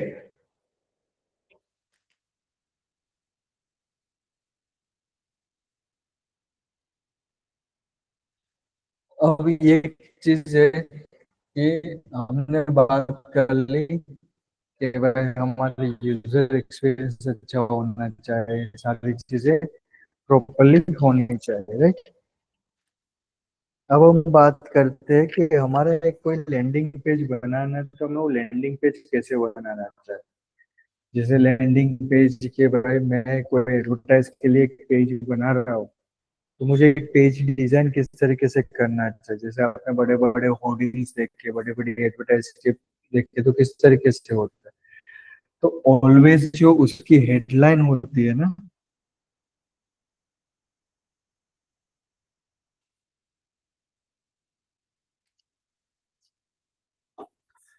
कोई भी एक पेज बना रहा हूँ, जैसे कि मैं कोई एडवर्टाइजिंग के लिए एक पेज बना रहा हूँ, ठीक है, मार्केटिंग के लिए, तो मुझे क्या क्या चीजें ध्यान में रखनी चाहिए। क्योंकि वेबसाइट में मार्केटिंग के लिए मैं किसी को जाऊंगा, जैसे सेल्स पर्सन एक टेम्पलेट बना के लेके जाते, तो टेम्पलेट जो बनाते वो ऑफलाइन हो गया, हम कर रहे ऑनलाइन। तो ऑनलाइन में क्या ध्यान रखनी चाहिए कि आपकी जो हेडलाइन है वो क्लियर एंड वेरीफाइड ड्रिवन होनी चाहिए। जैसे कि मैं आपने एक बनाया था कि भाई lose lose fat in 30 days, तो वो क्या हो गया कि भाई क्लियर एंड बेनिफिट ड्रिवन है कि भाई आप इस वेबसाइट में बेनिफिट क्या दे रहा हूँ मैं, कि आप 30 डेज में आपका वजन घटाइए, ठीक है। फिर जो हीरो सेक्शन होता है उसमें इमेज और वीडियोस रख सकते हो। तो ये हो गया मेरा टाइटल, हेडिंग हो गया। फिर मैं क्या करूंगा, यहाँ पे कुछ वीडियोस रखूंगा या कुछ इमेज रखूंगा, कि जहाँ पे मैं क्या करूंगा, यहाँ पे मैं बिफोर आफ्टर की एक इमेज रखूंगा। एक बंदा होता है जो 30 दिन पहले जो आया होता है, तो उसका वजन इतना था, तो 30 दिन बाद उसका वजन इतना, राइट। तो वो क्या होगा, यूजर को अट्रैक्ट करेगा कि हाँ ये रियल टाइम केस स्टडीज है। कोई बंदा, यहाँ पे वीडियो रख दूंगा, कोई बंदा बोल रहा है, जैसे कि ये बंदा है कि मैं 30 दिन मेरा इतना वेट पहले था, अब ये यहाँ से एक्सरसाइज करने के बाद 30 दिन में मेरा इतना एक्सपीरियंस हो गया। तो मैं ये दोनों चीजें मैच भी कर रहा हूँ, कि जो मैं बोल रहा हूँ वो मैं यहाँ पे कर रहा हूँ, राइट। फिर उसके मैंने बेनिफिट और फीचर्स दिखाऊंगा कि भाई आपके लिए क्या है। अभी यहाँ पे नीचे तीसरा सेक्शन ये करूंगा कि अगर आप हमसे जुड़ते हो तो हम आपको क्या क्या देंगे, तो फ्री कंसल्टेशन देंगे, फ्री डाइट प्लान देंगे, सो एंड सो जो भी एक्टिविटीज आप, जब वो आपसे जुड़ेगा नहीं। जैसे ओला उबर की यूज करते हैं क्योंकि फ्री राइड मिलती है, यूजर्स को कुछ ना कुछ मिल रहा है, तो जब तक यूजर्स को लगेगा क्या उसमें मेरे को कुछ मिल रहा है, तो जब तक आप यूजर्स के बारे में नहीं बात करोगे तब तक वो आपसे पर्सनलाइज कनेक्ट नहीं होगा। तो आप मेरी सर्विसेज लोगे तो आपको क्या क्या मिलेगा, फ्री कंसल्टेशन मिलेगा, फ्री डाइट प्लान मिलेगा, फ्री ये मिलेगा, ये चीजें 24/7 आप आ सकते हो यहाँ पे। तो एक बेनिफिशियल हो गया, मेल फीमेल का कहते हैं, क्योंकि वुमन देख रहे हैं तो बोलते हैं कि मेरे को मेल फीमेल के साथ नहीं हो, तो फीमेल के लिए अलग डिश हमारी है। तो एक पूरा पर्सनलाइज हो गया, राइट। फिर social proof and trust signal के लिए, जो ऑलरेडी मैंने यहाँ पे ट्रस्ट सिग्नल दिखा दिया था, और भी मैं ट्रस्ट सिग्नल दिखा दिया कि भाई मेरी गूगल पे मान लीजिए कि गूगल पे 4.5 रेटिंग है, ट्रस्ट के लिए दिखा दिया ऑलरेडी, गूगल बिजनेस प्रोफाइल पे मेरी बिजनेस पे होनी चाहिए। फिर एक लीड कैप्चर फॉर्म रख दिया। अब देखो मैंने तो ये चीज प्रोवाइड कर रहा हूँ, ये कस्टमर के है, ये सोशल प्रूफ है, इसमें से आपको ये बेनिफिट है। अगर आपको ज्वाइन कर रहे हैं तो आपका नाम, नंबर और एक सबमिट का बटन दे दीजिए और एग्जीक्यूटिव बिल खोल ले, या तो फिर ये हमारा एड्रेस है, यहाँ पे आके विजिट कर लीजिए। तो एक हो गया नीट एंड क्लीन, आपका एक हेड पेज हो गया, राइट। स्ट्रॉन्ग सीटीए कर दिया, कॉल टू एक्शन, कि भाई यहाँ पे मैं सीटीए में इस तरीके से भी लिख सकता हूँ कि भाई नाम नाम लीजिए and get 20% off on sign up. Strong CTA हो गया। अब अभी रजिस्टर करते हो तो 20% आपको ऑफ मिलेगा। तो मैंने स्ट्रॉन्ग सीटीए रखा, मिनिमल रखा, मैंने अननेसेसरी कोई चीज यहाँ पे नहीं रखी, मैंने पूरा नीट एंड क्लीन रखा। मैंने लिखा मेरा बैनर हेडिंग लिखा, हेडिंग क्या लिखा मैंने, लूज वेट इन 30 डेज। फिर मैंने मेरा एक वीडियो दिखा दिया बिफोर आफ्टर वाला। फिर यहाँ पे लिखा कि आपको क्या मिलेगा इसमें, ठीक है। फिर मैंने यहाँ पे मेरी रेटिंग दिखा दी और फिर मैंने यहाँ पे मेरा सीटीए रख दिया। Right, clear. तो जो भी आपके लिए एक्सरसाइज है, जो नए लोग हैं, कि जो भी मार्केट में से बड़ी बड़ी कंपनी होती है ना, उसके लैंडिंग पेज को आप देखो कि किस तरीके से लैंडिंग पेज बनाए हुए हैं। जैसे अमेजोन है, फ्लिपकार्ट है, जो मार्केटिंग के लिए लैंडिंग पेज बनाते हैं, ईमेल है, जोहो है, मेल चिम्प है, तो उन लोग लैंडिंग पेज किस तरीके से बनाते हैं, तो आपको आइडिया आ जाएगा कि आपको लैंडिंग पेज किस तरीके से बनाना चाहिए। राइट, क्लियर, ये समझ में आया एग्जाम्पल।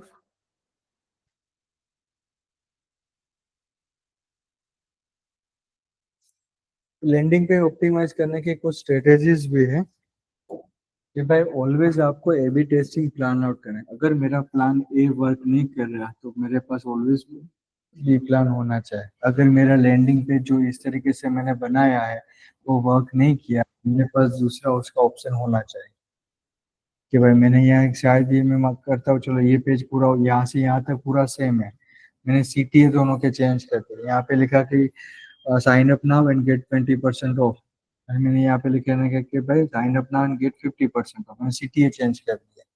तो देखने के लिए कि यूजर्स कहाँ पे मेरे ज्यादा अट्रैक्ट होते हैं, ऑलवेज आपके पास बी प्लान रेडी होना चाहिए। वो चाहे आप डिफरेंट सीटीए के साथ प्ले करो या तो हेडलाइन चेंज कर दो, बाकी सब चेंज उसे रखो कि यहाँ पे लिखो कि लूज वेट इन 30 डेज, यहाँ पे लिखो कि लूज वेट इन 25 डेज या 20 डेज। अब देखो यूजर कहाँ पे अट्रैक्ट कर रहा है ज्यादा।